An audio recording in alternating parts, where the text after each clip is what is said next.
25শে ফেব্রুয়ারি 2009।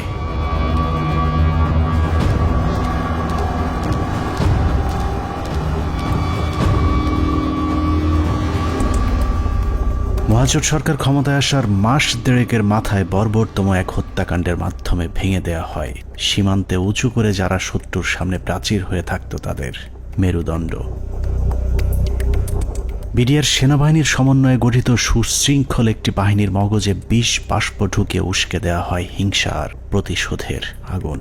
সেই আগুনেই পুড়েছে বিশ্বাস, আস্থা আর ভালোবাসায় তৈরি করা সাজানো গোছানো এক সুখের ঘর।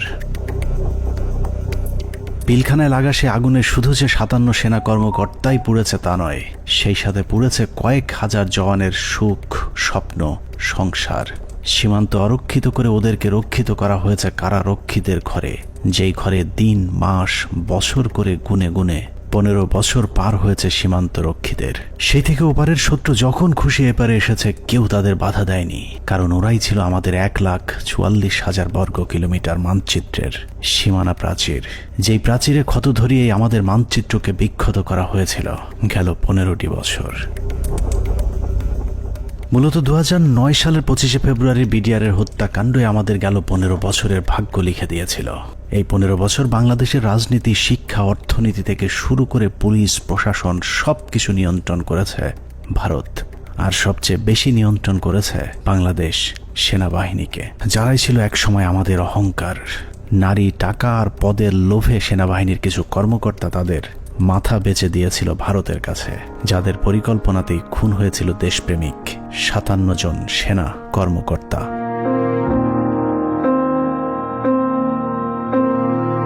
পঁচিশে ফেব্রুয়ারি পিলখানায় আসলে কি ঘটেছিল, কেন ঘটেছিল, সেই ঘটনার পরে কি ঘটেছিল, কিংবা এখন আসলে কি ঘটছে তা নিয়ে আমাদেরকে যতটুকু জানানো হয়েছে তার চেয়েও অনেক বেশি আমাদের থেকে গোপন করে রাখা হয়েছে। ঘটনার শুরু থেকে শেষ পর্যন্ত আমরা যতটুকু জেনেছি তার পুরোটাই পিলখানার মূল ঘটনার বিকৃত এক রূপ, যেখানে সত্যের কোনো বালাই নেই। হাসিনা সবকিছু জানতো। এই বিডিআর এর ঘটনা হাসিনা আসার 1 মাস পরেই কেন ঘটলো? হাসিনা এবং মঈনুদ্দিন এটা জানতো, কাজেই হাসিনাকে একদিন জবাব দিতেই হবে। এটা পিলখানা হত্যাকাণ্ডকে আমরা যদি একটি মুদ্রা হিসাবে ধরি, তাহলে এতদিন আমরা সেই মুদ্রার এক পিঠ দেখেছি, যার আরেক পার্শ্ব আরো ভয়ঙ্কর, আরো নৃশংস, আরো বর্বর, অমানবিক। আমরা শুধু 57 সেনা কর্মকর্তার গল্প শুনেছি, কিন্তু তার চেয়েও কয়েক গুণ মানুষকে হত্যা করা হয়েছে, যেই খবর বিডিআরের পরিবারের বাইরে আর কাউকে জানতে দেওয়া হয়নি। পিলখানা হত্যাকাণ্ডের মামলায় রাজসাক্ষী না হওয়ার জন্য বীর মুক্তিযোদ্ধা ডিএডি আব্দুর রহিম সাহেবকে জেলখানায় নিয়ে নির্মমভাবে ইনজেকশন পোস্ট করে তাকে শহীদ করা হয়। আনুমানিক 28 তারিখ সন্ধ্যার দিকে ওনার ভাইয়ের মেজর ইনাম সাহেবের নির্দেশে আব্বু পিলখানায় আবার জয়েন করে। সন্ধ্যার সময় জয়েন করার সঙ্গে সঙ্গে কিছু আর্মি সদস্যরা আব্বুকে আলাদা করে লোকচক্ষুর আড়ালে নিয়ে যায়। সন্ধ্যা ঘনে আসার পরে একটা গাড়িতে করে চোখ বেঁধে, হাত বেঁধে ঢাকা ক্যান্টনমেন্টের দিকে নিয়ে যায় এবং ডিজিএফআই সেলে নিয়ে যায়। আব্বু তাদের কথাবার্তাতে বুঝতে পারে যে আব্বু ডিজিএফআই সেলে আছে। ওখানে সম্ভবত একটা 12 নম্বর কোন একটা রুমে আব্বুকে 10 থেকে 12 দিন রাখা হয় এবং অমানবিক নির্যাতন করা হয়। আপনার ইলেকট্রিক শক দেওয়া হয়, লিঙ্গে বাড়ি দেওয়া হয়, অসহনীয় কষ্ট তাদেরকে সহ্য করতে হয়। ড্রিল মেশিন দিয়ে পা ছিদ্র করে, তারপর আপনার পেরেক দিয়ে হাতের পায়ে নখ উপড়িয়ে ফেলায়। 2009 সালে পিলখানায় যে হত্যাকাণ্ড শুরু হয়েছিল সেই হত্যাকাণ্ড এখনো শেষ হয়নি। 25 থেকে 27 তারিখ পর্যন্ত ভাড়াটে খুনিদের দিয়ে সেনা কর্মকর্তাদের খুন করা হয়েছে, আর 27 তারিখের পর থেকে সেনাবাহিনীর ঊর্ধ্বতন কর্মকর্তারা নিজেরাই খুনের কাজ চালিয়ে গিয়েছেন। ঘটনার পর জিজ্ঞাসাবাদের নামে বিডিআরের 167 জন জওয়ানকে নিজেদের হাতে হত্যা করেছে আমাদের গর্বের সেনাবাহিনী। এমনকি সেনাবাহিনীর শিখিয়ে দেওয়া সাক্ষ্য দিতে চায়নি বলে পিলখানার জামে মসজিদের ইমামকে পর্যন্ত নির্মমভাবে হত্যা করা হয়েছে, যিনি ঘটনার শুরু থেকে শেষ পর্যন্ত নিজ চোখে প্রকৃত খুনিদেরকে দেখেছিলেন। এসব তো আমাদের সৈনিকরা করবে না, কখনোই আমাদের সৈনিকরা অফিসারের উপরে আক্রমণ করবে না। যেভাবে গুলি করতে করতে ভিতরে ঢুকে গেছে, আর একজন হিন্দিতে কথা বলে, ইংলিশে কথা বলে, কমেন্ট করে ওদেরকে। পিলখানার ঘটনার বেশিরভাগ তথ্য উপাত্ত ও আলামত নষ্ট করে দেওয়া হয়েছে। তারপরেও চূড়ান্ত ঝুঁকি নিয়ে দেশপ্রেমিক কয়েকজন সেনা কর্মকর্তা অত্যন্ত গোপনীয়ভাবে কিছু গুরুত্বপূর্ণ তথ্য প্রমাণ নিজেদের সংগ্রহে রেখেছিলেন। বিডিআর হত্যাকাণ্ডের দিন বেঁচে যাওয়া কিংবা পিলখানার বাইরে থেকে বারবার ভেতরে ঢুকে অফিসারদের জীবন বাঁচানোর চেষ্টা করা, অথবা যারা ঘটনার সুষ্ঠু তদন্তের ব্যবস্থা করতে চেয়েছিলেন, এরকম একদল সেনা কর্মকর্তার সহায়তায় আমাদের আজকের অনুসন্ধানটি করা হয়েছে। দীর্ঘ সময় ধরে চলা আমাদের একান্ত প্রচেষ্টায় ঘটনার মূল রহস্য উদ্ঘাটনের সর্বোচ্চ চেষ্টা করা হয়েছে। তারা রাষ্ট্রের মানুষের সুন্দরভাবে একটা সেবা দেওয়ার জন্য দায়িত্ব নেয় নাই এবং মাত্র 1.5 মাসের মাথায় বিডিআর মতো একটা হত্যাযজ্ঞ তারা চালিয়েছিল পরিপূর্ণ রাষ্ট্র সহযোগিতায়। কারণ রাষ্ট্রকে পরিপূর্ণ এই সময় থামিয়ে রাখা হয়। এই জায়গা একটা বিশাল একটা কাজ করার জায়গা কমিশনের, যে এই পোস্টিং গুলা কাদের অর্ডারে হয়েছিল, কি ক্রাইটেরিয়াতে ওনাদেরকে তখন এইভাবে পোস্টেড করা হলো, কেন এত কুইক, মানে এই জিনিসটা তো সন্দেহের উদ্রেক করে, তাই না? যে 18 ইঞ্জিনিয়ার্স এর কর্নেল মেহেদী স্যার এত ইম্পর্টেন্ট সব কাজ করছিল, ওদেরকে যখন ক্লোজ অ্যারেস্ট করে রাখা হয় বা আয়নাঘরের থেকে নিয়ে ইসে রাখা হয়, মেস বিটা ক্লোজ অ্যারেস্ট করে রাখা হয়, তখন এই রেজানুর খান স্যারের সঙ্গে আমার বাবা দেখা করতে গেছিলেন যে আমার খোঁজ নেওয়ার জন্য।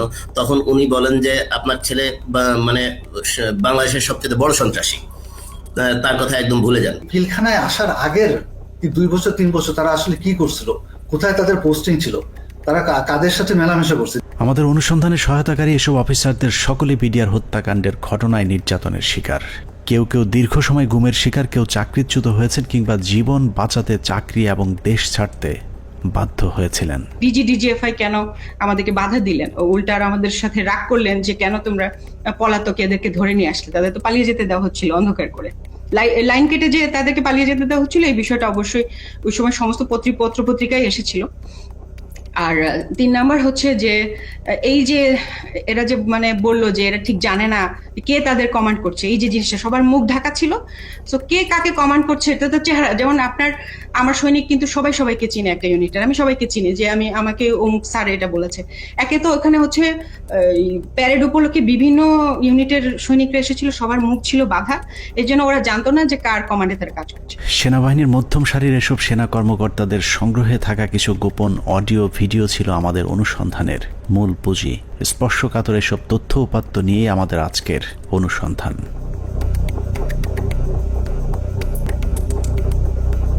অনুসন্ধানের শুরুতেই একটি তদন্ত প্রতিবেদনের কয়েকটি লাইনে চোখ বোলানো যাক।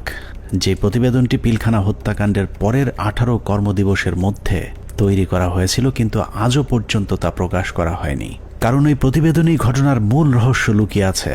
যদিও মূল ঘটনার 50 ভাগও প্রতিবেদনে উঠে আসেনি, যে কারণেই প্রতিবেদনের সীমাবদ্ধতায় বলা হয়েছে তদন্তের স্বার্থেই কমিটি কয়েকটি সংস্থার প্রধান গুরুত্বপূর্ণ ব্যক্তিকে জিজ্ঞাসাবাদ এবং বিভিন্ন গোয়েন্দা সংস্থার নিকট হতে গোয়েন্দা তথ্য সংগ্রহ করা আবশ্যক বলে মনে করেছে, কিন্তু পর্যাপ্ত সহযোগিতার অভাবে কাজগুলো করা সম্ভব হয়নি।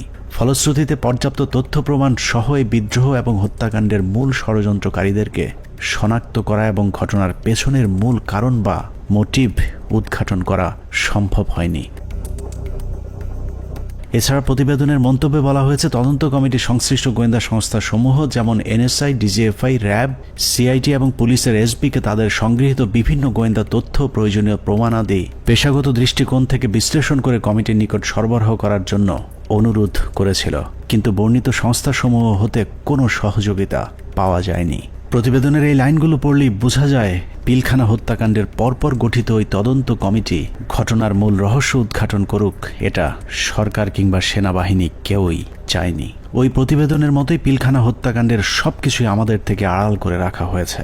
2009 সালের 25 ফেব্রুয়ারি সকালে পিলখানায় দরবার শুরুর পর থেকে 26 তারিখ বিকেল 5টা পর্যন্ত সরকারের পক্ষ থেকে যা কিছু করা হয়েছে সবই জিম্মি হওয়া সেনা কর্মকর্তাদেরকে হত্যার উদ্দেশ্যে, কাউকে বাঁচানোর জন্য নয়। 25 তারিখ সকাল থেকেই তৎকালীন প্রধানমন্ত্রী শেখ হাসিনা, 3 বাহিনী প্রধান, ডিজিএফআই, এনএসআই প্রধান, সামরিক সচিব তারেক সিদ্দিকী সহ সকলেই সেনা কর্মকর্তাদের হত্যার মিশন সম্পূর্ণ করবার জন্য শেখ হাসিনার তৎকালীন সরকারি বাসভবন যমুনায় অবস্থান করছিলেন। পিলখানার ঘটনায় বেঁচে আসা সেনা কর্মকর্তাদের একজন মোহাম্মদ জাহিদি আহসান হাবিব দরবার হলে গোলাগুলি শুরুর পর তিনিই প্রথম জেনারেল তারেক সিদ্দিকীকে ফোন করে বলেছিলেন তাদেরকে বাঁচানোর জন্য, কিন্তু তারেক সিদ্দিকী ফোন কেটে দেন। তারপর থেকে আর তারেক সিদ্দিকীকে টেলিফোনে পাওয়া যায়নি। আমাদেরকে যাতে সাহায্য করার জন্য, যাতে আর্মি যাতে আমাদেরকে হেল্প করে, তার জন্য আমি জেনারেল তারেককে আমি সাহায্য চেয়েছিলাম। আমি জেনারেল তারেকের সাথে জেনারেল শাকিলের কথা বলে দিয়েছিলাম আর্মিরা যাতে এখানে ইন্টারভেনশন করে, আর্মি যাতে পাঠায়, কিন্তু তারা কোনো আর্মি পাঠায়নি বা আমাদের কোনো সাহায্য করা হয়নি।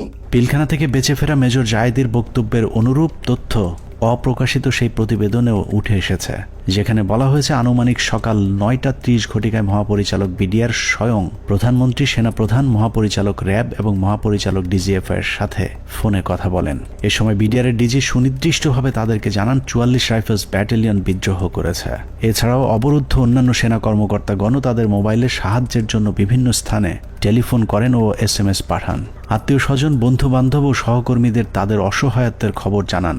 সাহায্য প্রত্যাশায় আটকে পড়া কর্মকর্তারা জানায় দরবার হল বিদ্রোহী জওয়ানদের নিয়ন্ত্রণে, আমরা বন্দী, আর কথা বলা যাচ্ছে না, দ্রুত ব্যবস্থা নিন, আর হয়তো দেখা হবে না, তুমি ভালো থেকো, আমার সন্তানদের যত্ন নিও, ইত্যাদি ইত্যাদি। প্রতিবেদনের এতটুকু অংশ পড়লেই বোঝা যাচ্ছে যে সকাল 9:30টায় প্রধানমন্ত্রী, সেনাপ্রধান, র্যাব ডিজি এবং ডিজিএফআই, NSI সহ সকলেই বিডিআর এর ডিজি মেজর জেনারেল শাকিল আহমেদের পরিণতি কি হতে যাচ্ছে তা জেনে গিয়েছিলেন। তারপরেও কোনো পদক্ষেপ নেওয়া হয়নি। সাথে প্রায় 1 প্লাটুন আমার র্যাব ছিল, আমার সাথে আরো 2-3 জন অফিসার ছিল। আমি মেজর রাজনের কথা বলেছি, মেজর রাজন অলথু আমার সাথে ছিল, আমার সাথে আরো 2-3 জন পুলিশ অফিসার ছিল। মেজর জুলকার তখন সম্ভবত সে ক্যাপ্টেন জুলকার ছিল, ক্যাপ্টেন ইয়াসির ছিল, আপনার ওইদিকে আমার 5 নম্বর গেটে মেজর আমিন ছিল, আমার টুয়াইসি বর্তমানে সে প্রবাসী মেজর আমজাদ ছিল, আমার সঙ্গে ছিল আরো আপনার এসপি শহীদ ছিল, আমার অ্যাডজুটেন্ট খালিদ, ক্যাপ্টেন খালিদ ছিল। তো অসংখ্য অফিসার, প্রায় 7-8 জন আমার মিলিটারি এবং পুলিশ অফিসার সব মিলে প্রায় আমি মনে 7-8 আরো বেশি 10-12 জন আমরা 5 নম্বর গেটে ছিলাম। আমরা কিন্তু কমপ্লিটলি একটা অল্টারকেশনের ভিতরে ছিলাম। আমরা বারবার এই তৎকালীন আমি এডিজি কেই বেশি করে বলবো, কারণ এডিজি কর্নেল রেজানুর, আমি এখনো অবাক হচ্ছি যে এই ব্যক্তিটিকে কেন প্রশ্নের সম্মুখীন করা হয়নি। তখনও কিন্তু সুযোগ ছিল তাকে প্রশ্ন করার, তখন করা হয়নি, কিন্তু এখনো কেন করা হচ্ছে না। এই ব্যক্তিটি কিন্তু আমাদেরকে বারবার বাধা দিয়েছে যে আমরা যেন ভিতরে প্রবেশ না করি। যে যমুনা ভবনের থেকে সে বারবার বলছিল এবং ফের রেফারেন্স দিচ্ছিল প্রাইম মিনিস্টারের, যে উনি বলেছেন একটা আলোচনা হবে, কেউ যেন আমরা এখানে বিডিআর গেটে কোনো ধরনের আক্রমণ না করি এবং ভিতরে ঢোকার চেষ্টা না করি। ততক্ষণে সেনাবাহিনী এবং র্যাবের বেশ কয়েকটি দল পিলখানার বিভিন্ন গেটে অবস্থান নিয়েছিল। ভেতরের পরিস্থিতি ক্রমেই নিয়ন্ত্রণের বাইরে চলে যাচ্ছে সেই খবর তাদের কাছেও পৌঁছেছিল, কিন্তু তাদেরকে পিলখানার ভেতরে অভিযান চালানোর পথে বাধা সৃষ্টি করে রেখেছিল সেই একই জায়গা থেকে। রেজাকে সেখানে কর্নেল রেজানুর খান, র্যাবের এডিজি, সে থামাই দেয় যে কোনোভাবে, সে ঢুকতে পারে নাই। সেটা কিন্তু আমি বলতেছি অ্যারাউন্ড 9 AM আমরা আসবার আগে, যেটা আমাকে রেজা, আমি ওখানে যাওয়ার পরে 10:30টার সময় রেজা আমাকে ব্রিফ করে যে স্যার এই অবস্থা, আপনারা কি ঢুকতে পারবেন? তখন আমি জেনারেল হাকিমকে বলি, উনি বললেন যে না, এখন ঢোকা যাবে না। CGS, chief of general staff, general Moin তো তখন পতিতা হাসিনার কাছে বঙ্গভবনে বসে অপেক্ষা করতেছে আদেশ শুনবার জন্য, নিজে থেকে কোনো সেনাপ্রধান হিসেবে কোনো অর্ডার দেয় নাই। এখানে একটা জিনিস ক্লিয়ার করি, এই বিডিআর অপারেশনের সময় 3 জন, এটা তো আর্মির অ্যাকশন, এটা কোনো পলিটিক্যাল কোনো কিছু হওয়ার কথা না, 3 জনের কমান্ডের দায়িত্ব ছিল। একটা ছিল সেনাপ্রধান জেনারেল মইনু আহমেদ, সে যেহেতু হাসিনার সাথে বসে আছে গণভবনে, তখন কিন্তু যমুনায়, গণভবন না যমুনায় বসে আছে। আর এই তার বর্তমানে chief of general staff major general সিনাইব জামালি, তার আদেশ দেওয়ার কথা, হ্যাঁ ভিতরে ঢুকো। আর অন দ্য স্পট কমান্ডার একজন। এখানে আমরা অনেক অফিসার ছিলাম, কিন্তু সবাই কমান্ডার দায়িত্ব সেখানে পায় না। নিয়ম অনুযায়ী ব্রিগেডিয়ার জেনারেল হাকিমের অন দ্য স্পট কমান্ডার, 3 জনের একজনের কাছ থেকে যদি আমরা আদেশ পাইতাম, আমরা ভিতরে ঢুকতাম। অনুমতি দিচ্ছে করে চলতে থাকে কালক্ষেপণ। 9:30 থেকে শুরু করে 11টার মধ্যেই বেশিরভাগ অফিসারদের হত্যা করা হলেও কিছু কর্মকর্তা পালিয়ে যাবার কারণে হত্যার মিশন অসম্পূর্ণ থেকে যায়, যা শেষ করতে সময় লাগে পরদিন বিকেল 5টা পর্যন্ত। তবে দরবার হলের সামনের হত্যাকাণ্ড শেষে খুনিদের প্রথম দলকে বের করে দেওয়ার ব্যবস্থা করা হয়। 12:30 পিলখানার 3 নম্বর গেটের সামনে বিডিআরের পক্ষ থেকে শতাধিক মানুষের একটি মিছিল বের করা হয়। এসব মিছিল থেকে বিডিআর জওয়ানদের দাবি দেওয়ার প্রতি সমর্থন ব্যক্ত করে জয় বাংলা, জয় বিডিআর, বিডিআর জনতা ভাই ভাই ইত্যাদি স্লোগান দেওয়া হয়েছিল। জয় বাংলা মিছিল করা ওই দলটি ভেতরে ঢোকার কিছুক্ষণ পর বেরিয়ে আসে সংখ্যায় দ্বিগুণ হয়ে। ধারণা করা হয় ওই মিছিলের মাধ্যমেই খুনিদের একটি অংশকে ভেতর থেকে নিরাপদে বের করে দেওয়ার সুযোগ করে দেওয়া হয়। যেখানে আর্মির অপারেশন, আর্মির করবার কথা, সেখানে বিভিন্ন আওয়ামী লীগের পলিটিক্যাল লোকজন ভিতরে ঢুকতেছে যাইতেছে। এর মধ্যে আমরা দেখতে পাচ্ছি আমাদের কাছে অফিসারদের কাছে বাইনকুলার, তাপস, মির্জা আজম, নানক, শেখ সেলিম, এরা সবাই কিন্তু যাওয়া আসা করতেছে ভিতরে।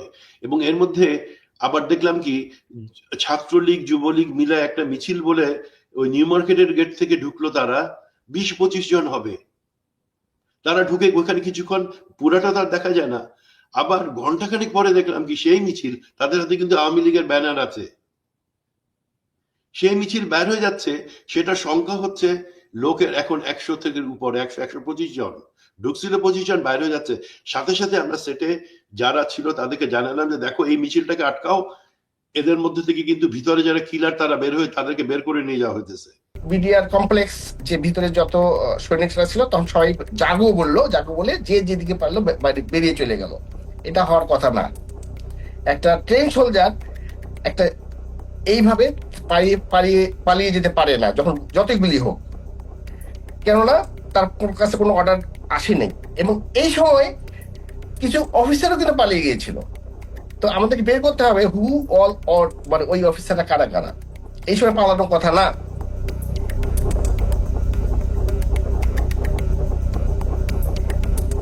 দুপুর 1:30।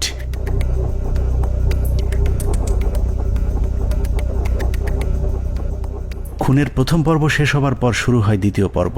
বেলা বাড়ার সাথে সাথে দরবার হলে নৃশংস হত্যাযজ্ঞের খবর ছড়িয়ে পড়ে পুরো পিলখানায়। এতে অধিকাংশ বিডিআর সদস্যরা আতঙ্কিত হয়ে পড়েন। বিডিআর সদস্যরা যেভাবে পেরেছে পালিয়ে যাওয়ার চেষ্টা করতে থাকে, কিন্তু বাকি অফিসারদের খুঁজে বের করে হত্যার জন্য সরকারের আরও কিছুটা সময় প্রয়োজন ছিল, যে কারণে বিডিআর জওয়ানদের চাঙ্গা করতে শুরু হয় সরকারের নতুন ষড়যন্ত্র।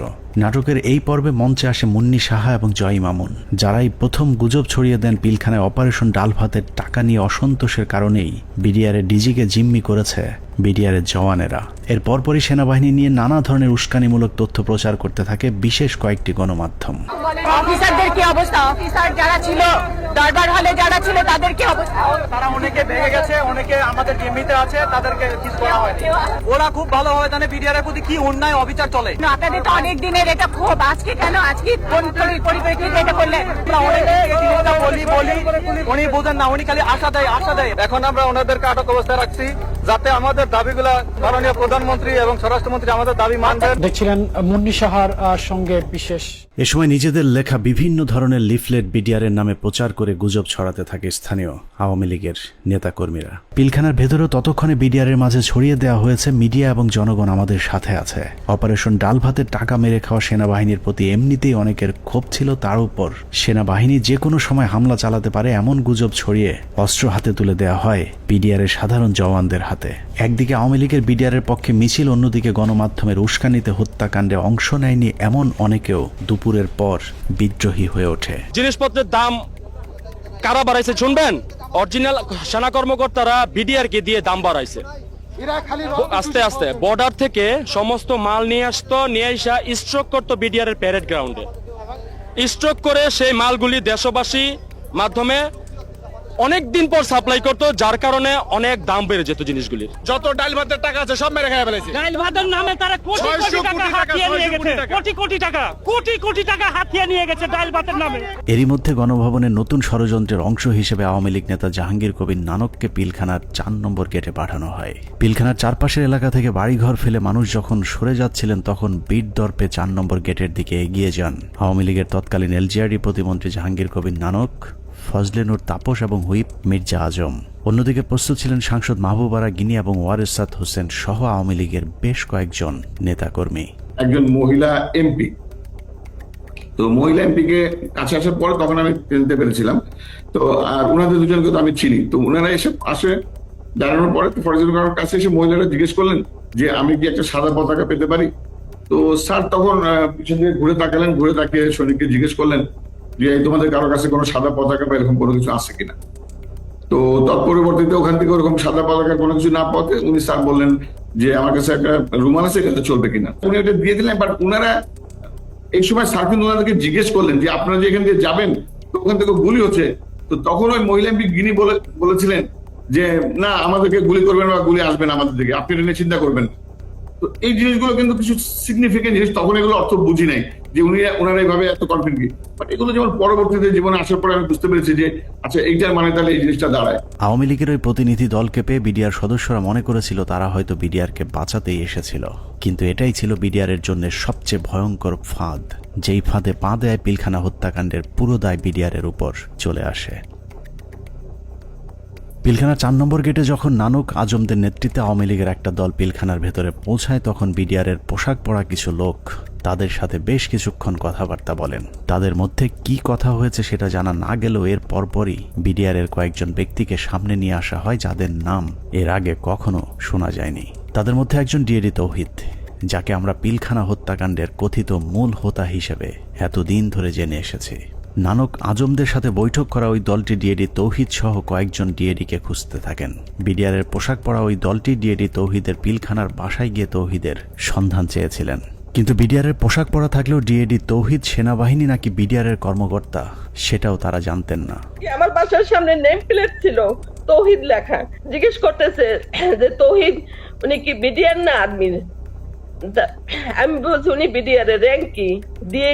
ডিএডি কি আর্মির না বিডিআর এর? মানে ওনারা এটাও চিনে না যে ডিএডি র্যাঙ্ক আর্মি বিডিআর এ হয়, বুঝেন? তাহলে ডিএডি তৌহিদের পরিবারকে ভয়ভীতি দেখিয়ে তার অবস্থান জানা হয়। এরপরই প্রথমবারের মতো দৃশ্যপটে আসেন ডিএডি তৌহিদ, ডিএডি আব্দুর রহিম সহ বেশ কয়েকজন বিডিআরের সৈনিক, যাদেরকে বিডিআর বিদ্রোহের নেতা পরিচয় দিয়ে নিয়ে যাওয়া হয় প্রধানমন্ত্রীর সাথে বৈঠকে।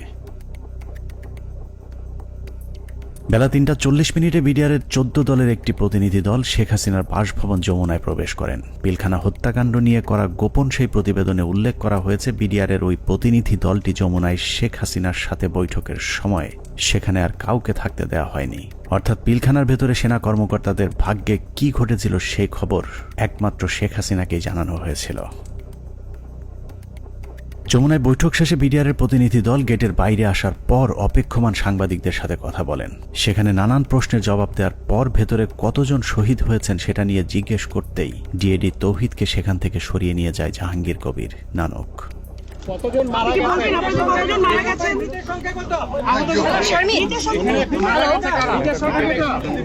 হাসিনার সাথে বিডিআরের সেই বৈঠকের মূল উদ্দেশ্য অফিসারদেরকে বাঁচানো কিংবা বিডিআরের আত্মসমর্পণ নয়, বরং বিডিআরকে জানিয়ে দেওয়া হয়েছিল কোনোভাবেই আত্মসমর্পণ করা চলবে না। যদিও বৈঠকের পর জানানো হয় বিডিআর অস্ত্র সমর্পণে রাজি হয়েছেন, কিন্তু ডিএডি তৌহিদকে পিলখানার ডিজি বানানো থেকে শুরু করে পিলখানার পরবর্তী ঘটনাবলী সবই ছিল শেখ হাসিনার তৈরি করা নাটকেরই অংশ।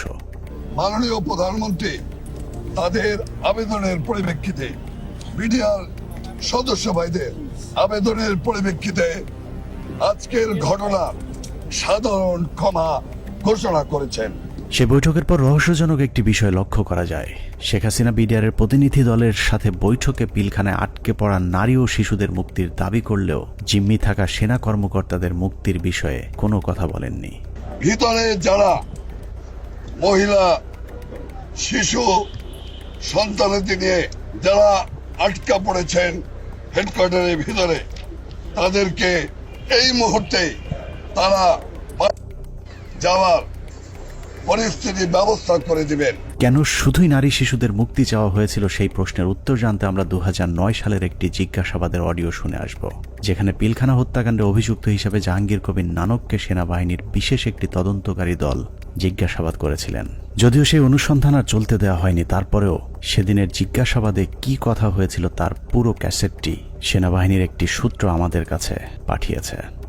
এত বড় একটা নেগোসিয়েশন হলো, ডিজি এবং অফিসার বা ফ্যামিলিদের বেরিয়ে আসার ব্যাপারে কোনো আপনার স্টেটমেন্ট তো ছিল না, বা না বলছি যে আপনার মানে এটা নেগোসিয়েশন ডিলের মধ্যে এটা হলো না কেন যে ঠিক আছে তোমরা এটা রাখো, এটা ছাড়ো, অস্ত্র দাও, এই কন্ডিশন সবাইকে ছেড়ে দিল না, তাহলে তো কেউ যাবে নিয়ে আসবে বা ডিজির সাথে কথা হবে, আচ্ছা ঠিক আছে সাধারণ ক্ষমা হবে, কিন্তু তার আগে আমি ডিজির সাথে কথা বলে সেই পরিপ্রেক্ষিতে কিন্তু ওনারা ঢুকলেন মাননীয় স্বরাষ্ট্রমন্ত্রী মহোদয়। না ওইটা বলতেছি যখন সাধারণ ক্ষমা ঘোষণার আগে লাস্ট একটা কন্ডিশন হওয়া উচিত ছিল যে আমি ডিজি যেহেতু আটকাছে বলতেছো, সুতরাং তোমাদের কাউকে পাঠাও, ডিজির সাথে আমি কথা বলে নিশ্চিত হতে চাই।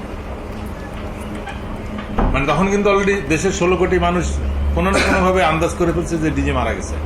4টার সময় প্রাইম মিনিস্টার অফিসে যখন আলাপ হয়, তা এই আলাপের মধ্যে ডিজির মৃত্যুর বিষয়টা আসলো না কি করে, বা অল ইন্টেলিজেন্স সোর্সেস মিস করলো কি করে, যে আপনার কোনো প্রেস ব্রিফিং এও এটা আসলো না অফিসার প্রত্যেক ফ্যামিলি? সরি, আসছে। আমি এই যে সেটা আমার কাছে আপনার প্রেস ব্রিফিং এ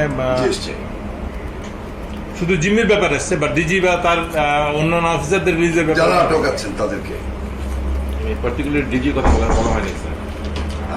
আমার কথাই নাই, কিন্তু বলা ছিল যাদেরকে জিম্মি করছেন, but it was A casual not না যে অফিসার ওকে ডিজি এবং অফিসাররা ফেরত আসবে অথবা 10 জন থাকবে বাকিটা কিন্তু ওই DG being the main center focal point of BDR, আমাদের কিন্তু প্রথমে আসলে ডিজি আছে কিনা এই জিনিসটা কিন্তু কোথাও কোনো প্রেস ব্রিফিং এ কোথাও মানে সাধারণ ক্ষমার আগে তো এই কন্ডিশন হয়ে যাবে, যেটা হত্যাকারী তো সাধারণ ক্ষমা পেতে পারে। অল এরকম কিন্তু আলোচনা হয়েছে, কিন্তু পার্টিকুলারলি যে বলানো শুধু ওখানে বলা ছিল যে সকল মহিলা, শিশু এবং অফিসাররা যারা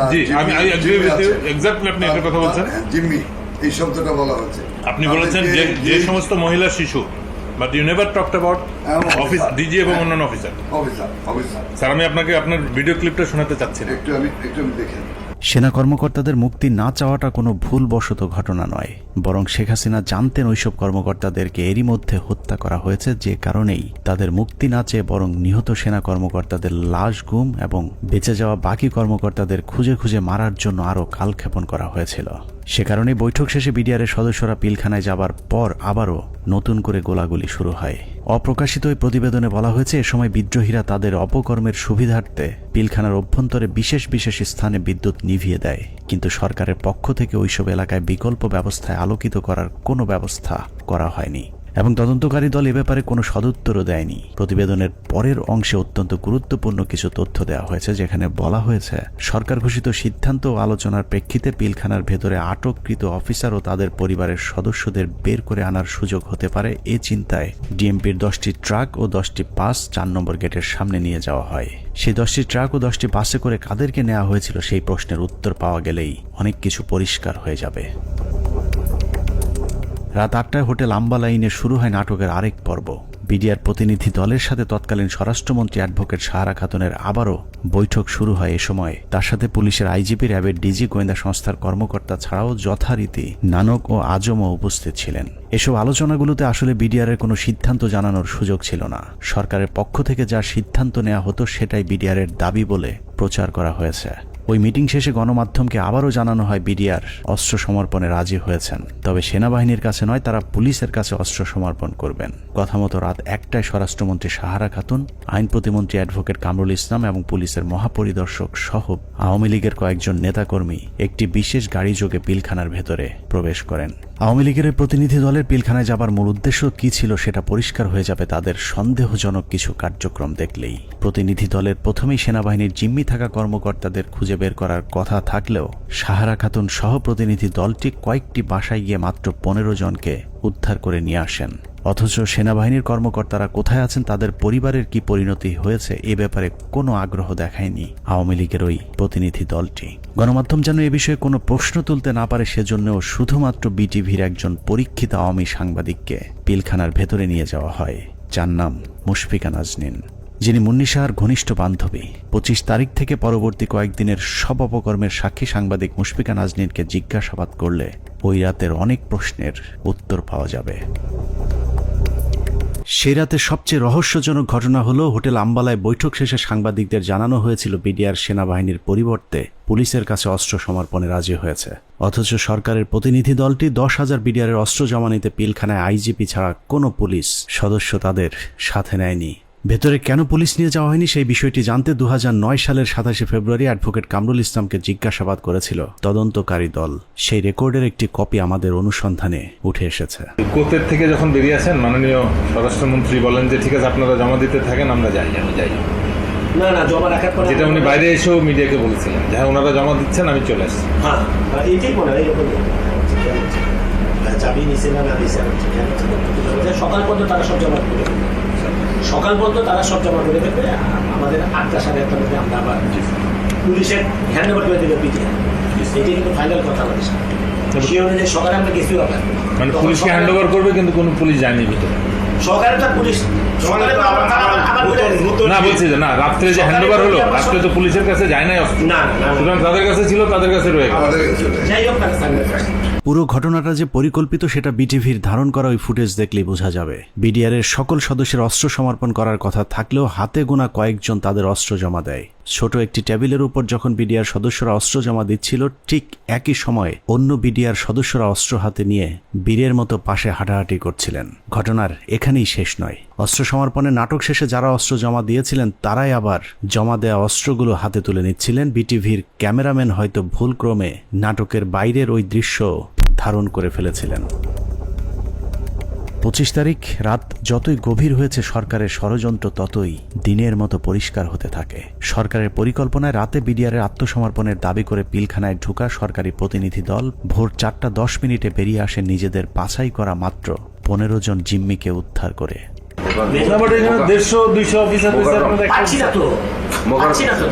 তাহলে মানে যে কোনো হোস্টেজ রেস্কিউ,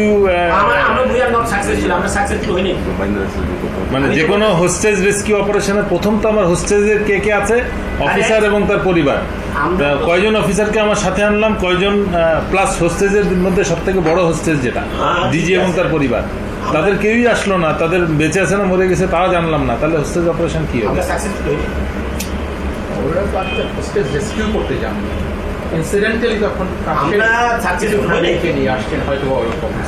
নাটকের পর নাটক শেষে পরদিন সকাল শুরু হয় আরেক নাটকের মধ্য দিয়ে। 26 তারিখ সকাল 9টায় কৃষিমন্ত্রী মতিয়া চৌধুরী, জাহাঙ্গীর কবির নানক, জাতীয় পার্টির চেয়ারম্যান হোসেন মোহাম্মদ এরশাদ, আইন প্রতিমন্ত্রী কামরুল ইসলাম এবং ব্যারিস্টার তাপস আবারও পিলখানার 4 নম্বর গেটে উপস্থিত হন। ওদিকে 3 নম্বর গেটে আওয়ামী লীগের 200-300 নেতাকর্মী উপস্থিত হয়ে আবারও বিডিআর এর পক্ষে স্লোগান দিতে থাকেন। এক পর্যায়ে মিছিলটি পিলখানার ভেতরে ঢুকে যায়। তবে ভেতরে যে কজন ঢুকেছিলেন তার চেয়ে কয়েক গুণ বেশি লোকজন নিয়ে পিলখানা থেকে কিছুক্ষণ পরে বেরিয়ে আসে আওয়ামী লীগের ওই মিছিলটি। 27 তারিখ তো 26 তারিখে একটা মাইক্রোবাসে করে বাইরের যে লোকেরা ভেতরে ঢুকেছিল তারা বের হয়ে যায়। 26 তারিখ দুপুর 2:30 12 সদস্যের মহাজোট মধ্যস্থকারী কমিটি গঠন করা হয়। আওয়ামী লীগ নেতা আব্দুল জলিলের নেতৃত্বে এই কমিটি আবারও হোটেল আম্বালাইনে বিডিআর এর সাথে লোক দেখানো বৈঠক করেন। বৈঠক শেষে স্বরাষ্ট্রমন্ত্রী সাহারা খাতুন, জাহাঙ্গীর কবির নানক এবং মির্জা আজম আবারও 4 নম্বর গেট দিয়ে পিলখানায় প্রবেশ করেন। বিকেল 5টায় শেষবারের মতো আবারও ঘোষণা দেওয়া হয় বিডিআর অস্ত্র সমর্পণ করবে। মজার বিষয় হলো বিডিআর এবার আর পুলিশ কিংবা সেনাবাহিনীর কাছে অস্ত্র জমা দেওয়ার কোনো শর্ত দেয়নি। তবে শর্ত না থাকলেও পুলিশের মাধ্যমে পিলখানার নিয়ন্ত্রণ নেয় সরকার। এর পরপরই শেখ হাসিনা জাতির উদ্দেশ্যে ভাষণে বলেন, পরিস্থিতি এখন সম্পূর্ণ সরকারের নিয়ন্ত্রণে। নানা ধরনের গুজব ছড়িয়ে পরিস্থিতিকে ঘোলাটে করার চেষ্টাও মহল বিশেষ করছে, সে বিষয়েও সকলকে সজাগ থাকার আমি অনুরোধ জানাই। 27 তারিখ বাংলাদেশের মানুষের ঘুম ভেঙেছে ইতিহাসের নারকীয় এক হত্যাকাণ্ডের সাক্ষী হয়ে। শোকে বিহ্বল জাতির মেধাবী 57 কর্মকর্তার ক্ষত বিক্ষত এক একটি মরদেহ যেন গোটা জাতিকে দুমড়ে মুছড়ে শোকে স্তব্ধ করে দিয়েছিল।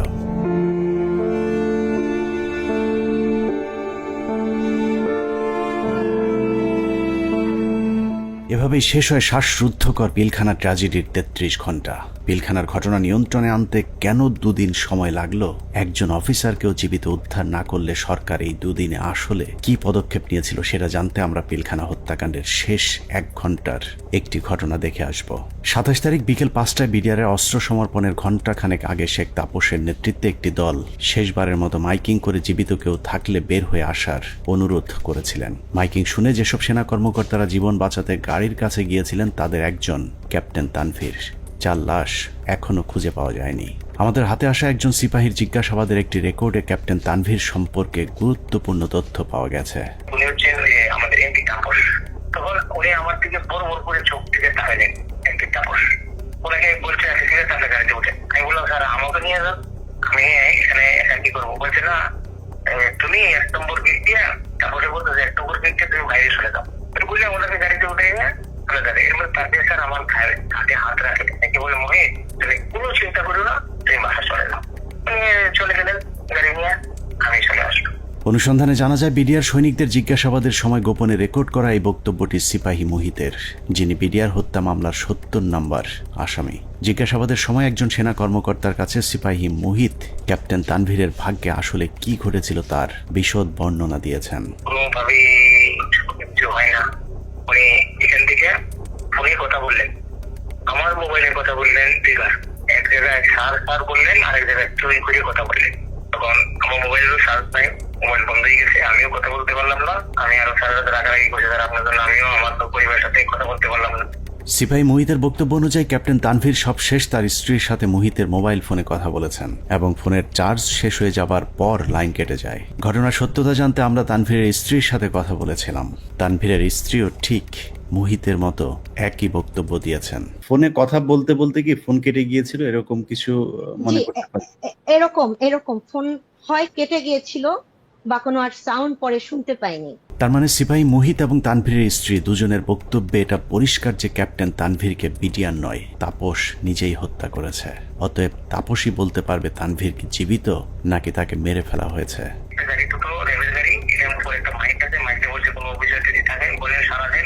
আমরা আপনাদেরকে উদ্ধার করতে আসছি। আমি বললাম স্যার এই তো আপনার নেওয়ার জন্য গাড়ি আসছে, তার আপনি চলে যেতে পারবেন, রাখো তুমি আগে একা বাইরেও গাড়ির টিকিট দেখো। দেখলাম গাড়ি, আমি হাতও দিলাম, গাড়ি প্যাক করলো, প্যাক করে এখান থেকে দুজন লোক নেমে আসলো, একজন সিভিল আর একজন প্রাইভেট পোশাকটা। আমাকে বললো যে অ্যাকচুয়ালি এখানে কি করছে, আমি স্যার এখানে একজন অফিসার আসে। হ্যাঁ আসে, এখানে আসলো, আসা করে জিজ্ঞেস করলো যে আপনি কে? উনি বলছেন যে আমি ক্যাপ্টেন তানভীর। উনি হচ্ছেন আমাদের এমপি তাপস। তখন উনি আমার দিকে বড় বড় করে চোখ থেকে তাকালেন, এমপি তাপস। ওনাকে বলছে তাদের গাড়িতে উঠে।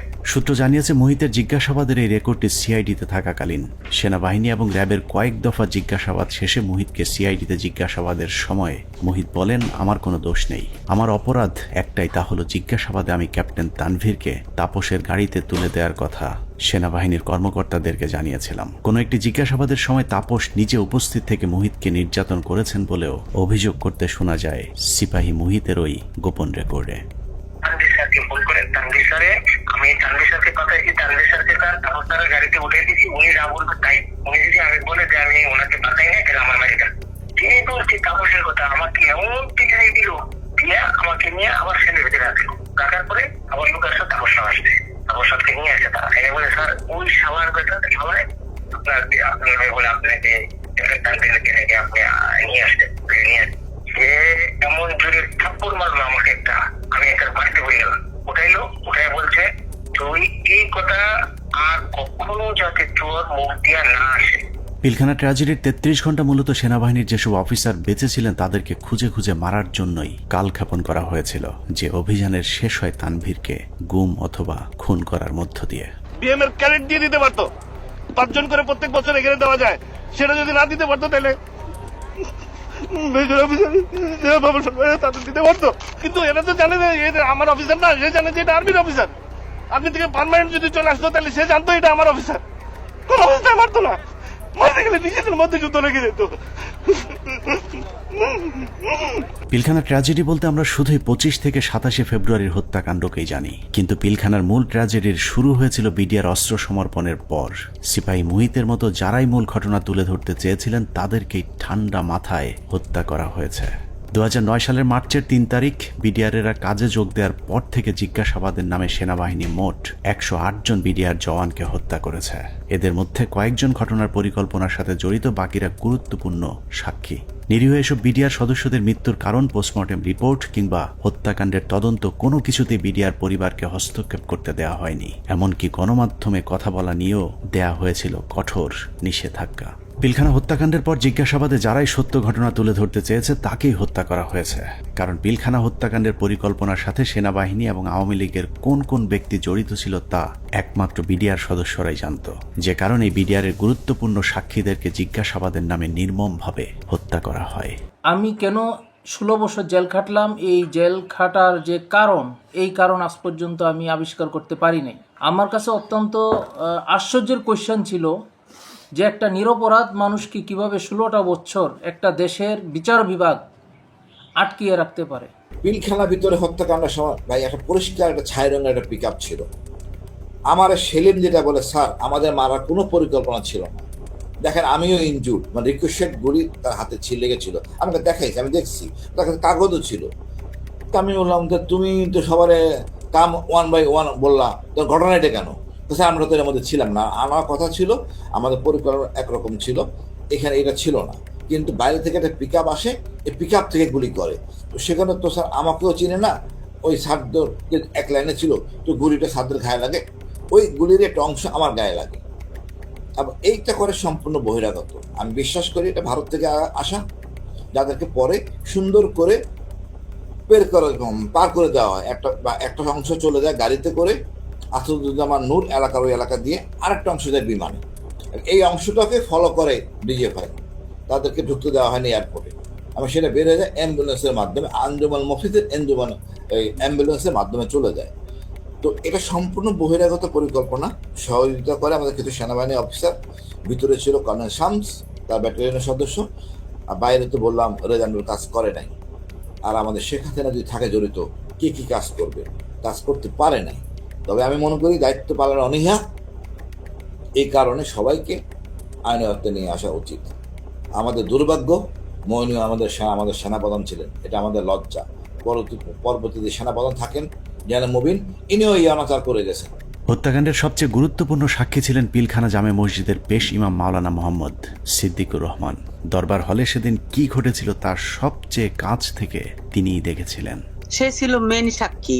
আমাকে বলছে যে আমরা 3 জন মেন সাক্ষী, এখন 3 জন মেন সাক্ষী হান বাঁচায় না মাইরে ফেলায় তো জানি না। আমি বলছি যে তুমি যা যা হয়েছে ওখানে দরবারে যা অফিসাররা বলছে এগুলো বলতে গেলা কেন? বললে কি হবে? সত্যি কথা বলবো না? হাসিনা ইচ্ছে করে মারছে, বলবো না? আমি যদি মরে যাই মরে যাবো, তার অসুবিধা। পিলখানা জামে মসজিদের ইমাম সাহেব শুধু দরবার হল নয়, আরো অনেক কিছু সাক্ষী ছিলেন। ঘটনার কয়েক মাস আগে থেকেই শুক্রবার জুম্মার নামাজের শেষে যেসব গোপন মিটিংগুলো হতো, সেখানে বিডিআরের সৈনিকদের সাথে তাপস, নানক এবং আওয়ামী লীগ নেতা তোরাব আলী সহ অনেককে উপস্থিত থাকতে দেখেছিলেন মসজিদের ইমাম সিদ্দিকুর রহমান। এই ডিসেম্বর মাস থেকে প্রতি শুক্রবার আমাদের মসজিদে আসতো, আইসা নামাজ পড়ে তারপর বলতো কি, মুয়াজ্জিন সাহেব, ইমাম সাহেব আপনারা যান, মুয়াজ্জিন সাহেব আপনি পরে এসে একটু মসজিদ আটকাইয়েন, আমরা একটু কথা বলি। কিছু লোক নিয়ে উনি মসজিদের মাঝখানে বসে কথা বলতো, চারপাশে দরজা আটকাইয়া, তাই ওগুলো বাইরে থেকে শোনার কোনো কায়দা নেই, শোনা যেত না। এরকম প্রতি শুক্রবার করতো। ওই যে হাজি সেলিম নাকি ওনার নাম, আমাকে হুজুর যখন বাসায় আসছে দরবার হল থেকে, তারপরে মানে উনি ঘরে পায়চারি করে আর মানে পান খায় আর পাগলের মতো করতেছে যে এইসব কাহিনীর জন্য হয়েছে, এসব তো আমাদের সৈনিকরা করবে না, কখনোই আমাদের সৈনিকরা অফিসারের উপরে আক্রমণ করবে না। যেভাবে গুলি করতে করতে ভিতরে ঢুকে গেছে, আর একজন হিন্দিতে কথা বলে, ইংলিশে কথা বলে, কমেন্ট করে ওদেরকে। পিলখানা জামে মসজিদের পেশ ইমাম তার পরিবারকে জানিয়েছিলেন, দরবার হলে বিডিআরের একজন সৈনিক প্রথমে অস্ত্র ধরলেও প্রথম হত্যা করা হয় বিডিআরের একজন সৈনিককে, যে কারণেই সৈনিকেরা উত্তেজিত হয়ে উঠেছিলেন।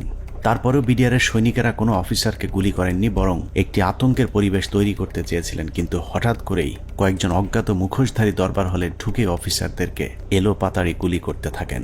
যারা আমাদের সৈনিক তারা কিন্তু উপরে গুলি করছে, তারা কিন্তু ভিতরে গুলি করেনি, গায়ে গুলি করেনি, তাদেরকে গুলি করার অর্ডার দিয়েছে। একজন মানে বলতেছে আমাদের বাসার সামনে থেকে যায় এক বাবুর্চি, হাতে একটা লাঠি। তখন আমার ছেলে আবার ওয়ালের উপর থেকে বলতেছে, আঙ্কেল আপনি লাঠি নিয়ে যান কেন?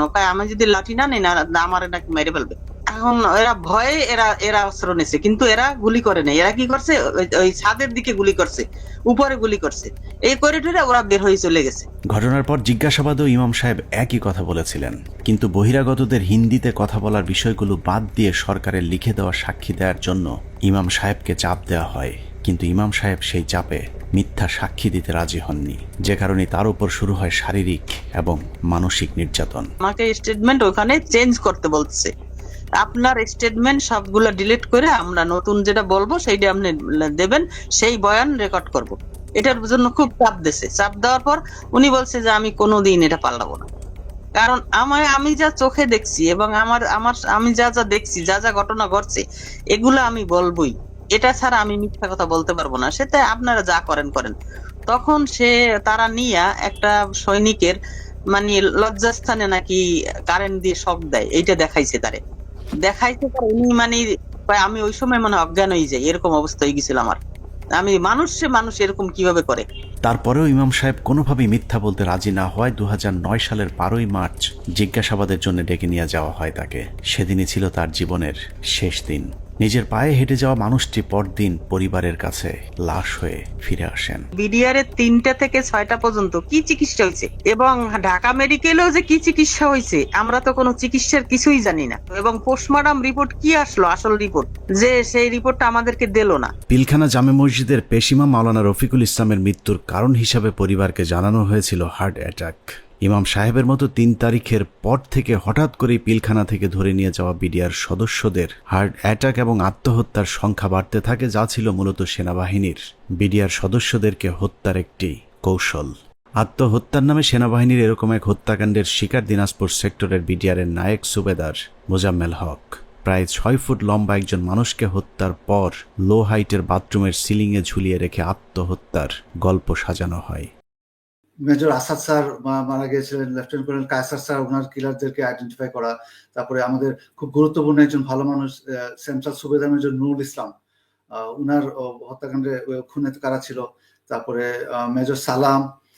এ প্রসঙ্গে আরেকটা ইএমই ব্রাঞ্চ, যেটা ইএমই বিডিআর এর অংশ, ইএমইর যে ডিএডি কে জিজ্ঞাসাবাদ করা হয়, ওই জিজ্ঞাসাবাদ করে ওই বিকালবেলা ওই ইএমই ডিএডি কে আমরা ব্যারাকে ফেরত দিয়ে আসি। দিয়ে আসার পর কয়েক ঘন্টা পরে মনে হয় সন্ধ্যাবেলা আমরা খবর পেলাম যে আমি সেটে খুব শুনলাম যে ব্যারাকে একজন আত্মহত্যা করছে। পিলখানা হত্যাকাণ্ডের মাস 3 আগে থেকে যেসব মিটিংগুলো হতো, এরকম গোপন 2-1টি মিটিংয়ে উপস্থিত ছিলেন ডিএডি হাবিব।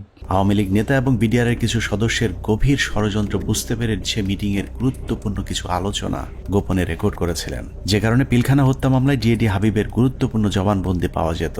কিন্তু জিজ্ঞাসাবাদের নামে তাকে 2009 সালে হত্যা করা হয়। তবে মৃত্যুর আগের জিজ্ঞাসাবাদের সময়কার একটি রেকর্ড আমরা আমাদের অনুসন্ধানে সংগ্রহ করেছি।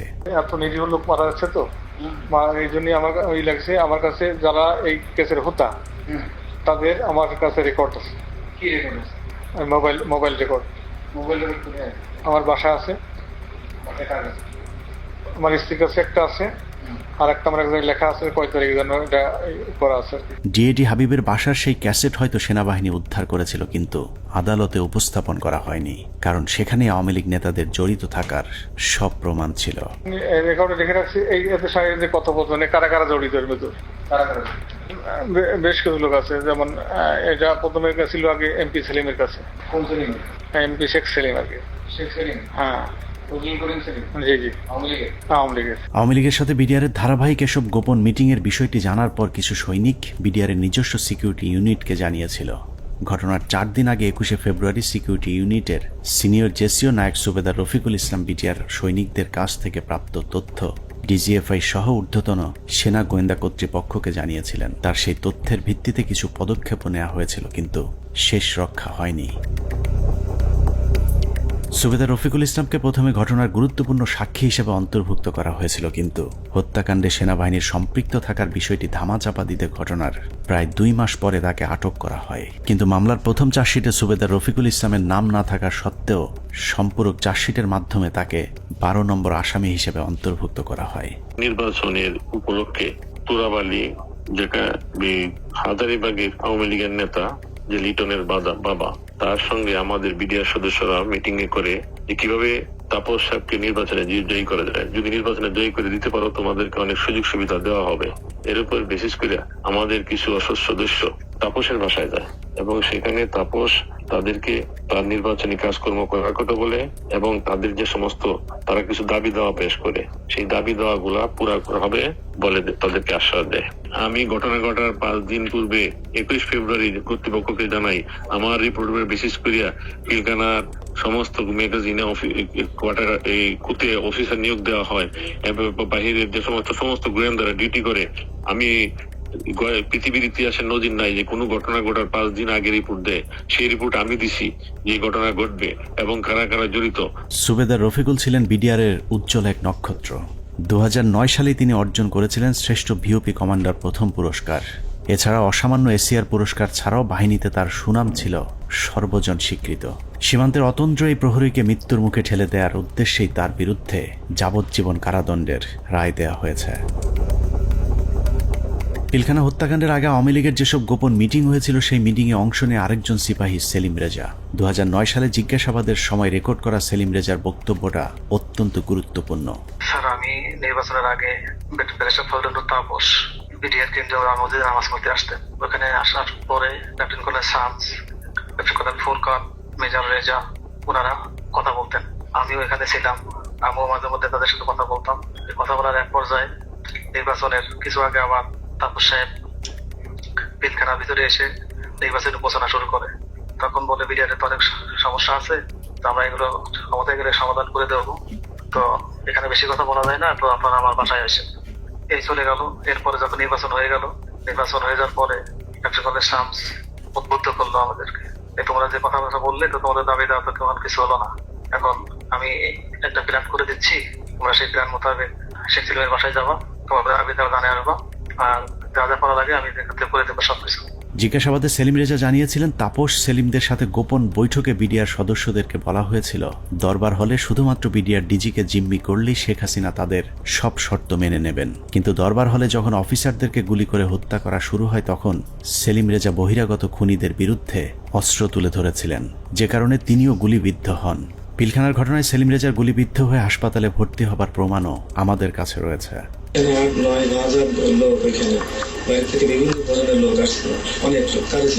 সেলিম রেজা তারপরেও অপরাধী, কারণ তিনি বিডিআরের ডিজিকে জিম্মি করতে চেয়েছিলেন, কিন্তু ফাঁসি হবার মতো অপরাধ সেলিম রেজা করেননি। আওয়ামী লীগ নেতাদেরকে বাঁচাতেই সেলিম রেজার বিরুদ্ধে ফাঁসির রায় দিয়ে তাকে হত্যার পরিকল্পনা করা হয়েছিল।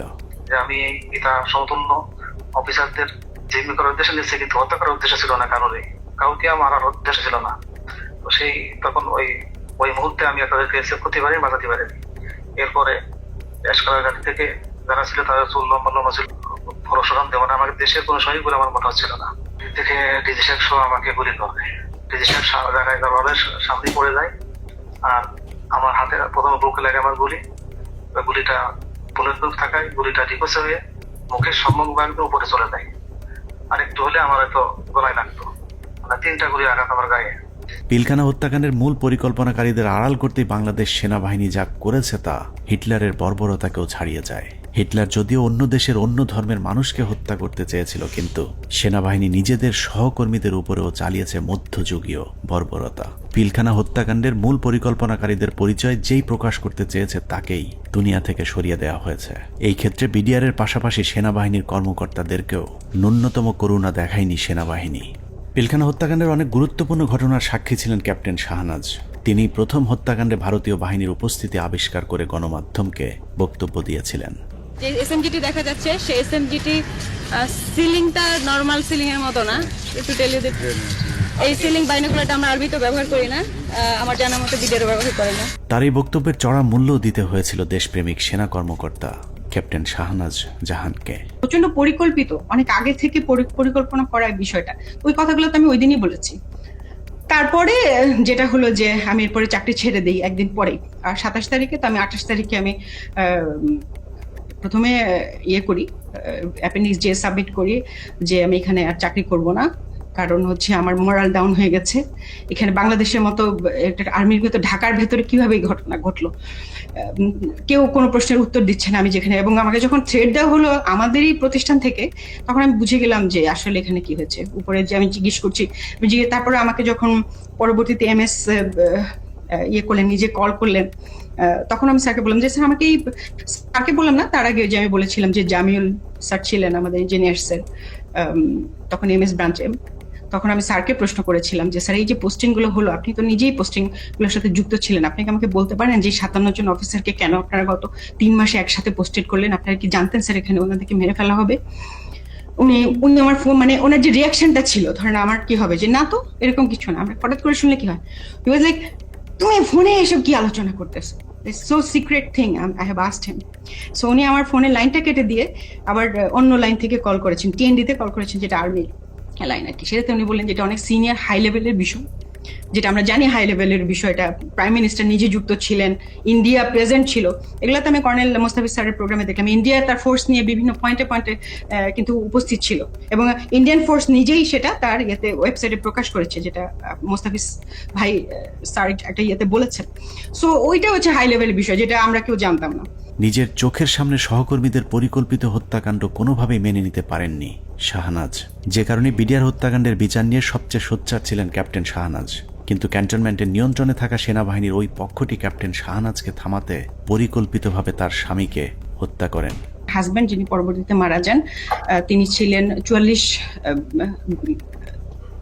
আপনার মানে বিএমএ লং কোর্সের কন্টেম্পোরারি। উনি ছিলেন ফাইটার পাইলট, কোঅর্ডিনেটর আশরাফ ইবনে আহমেদ।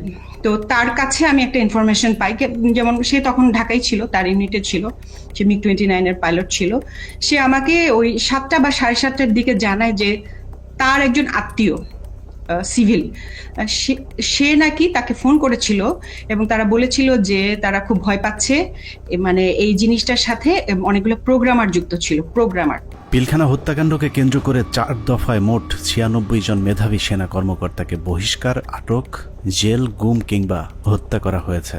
এর মধ্যে হত্যাকাণ্ডের পরপর সেনাকুঞ্জে প্রধানমন্ত্রী এবং সেনাপ্রধানের সামনে প্রতিবাদ করার অপরাধে প্রথমেই সেনাবাহিনীর 13 জন অফিসারকে বহিষ্কার করা হয়।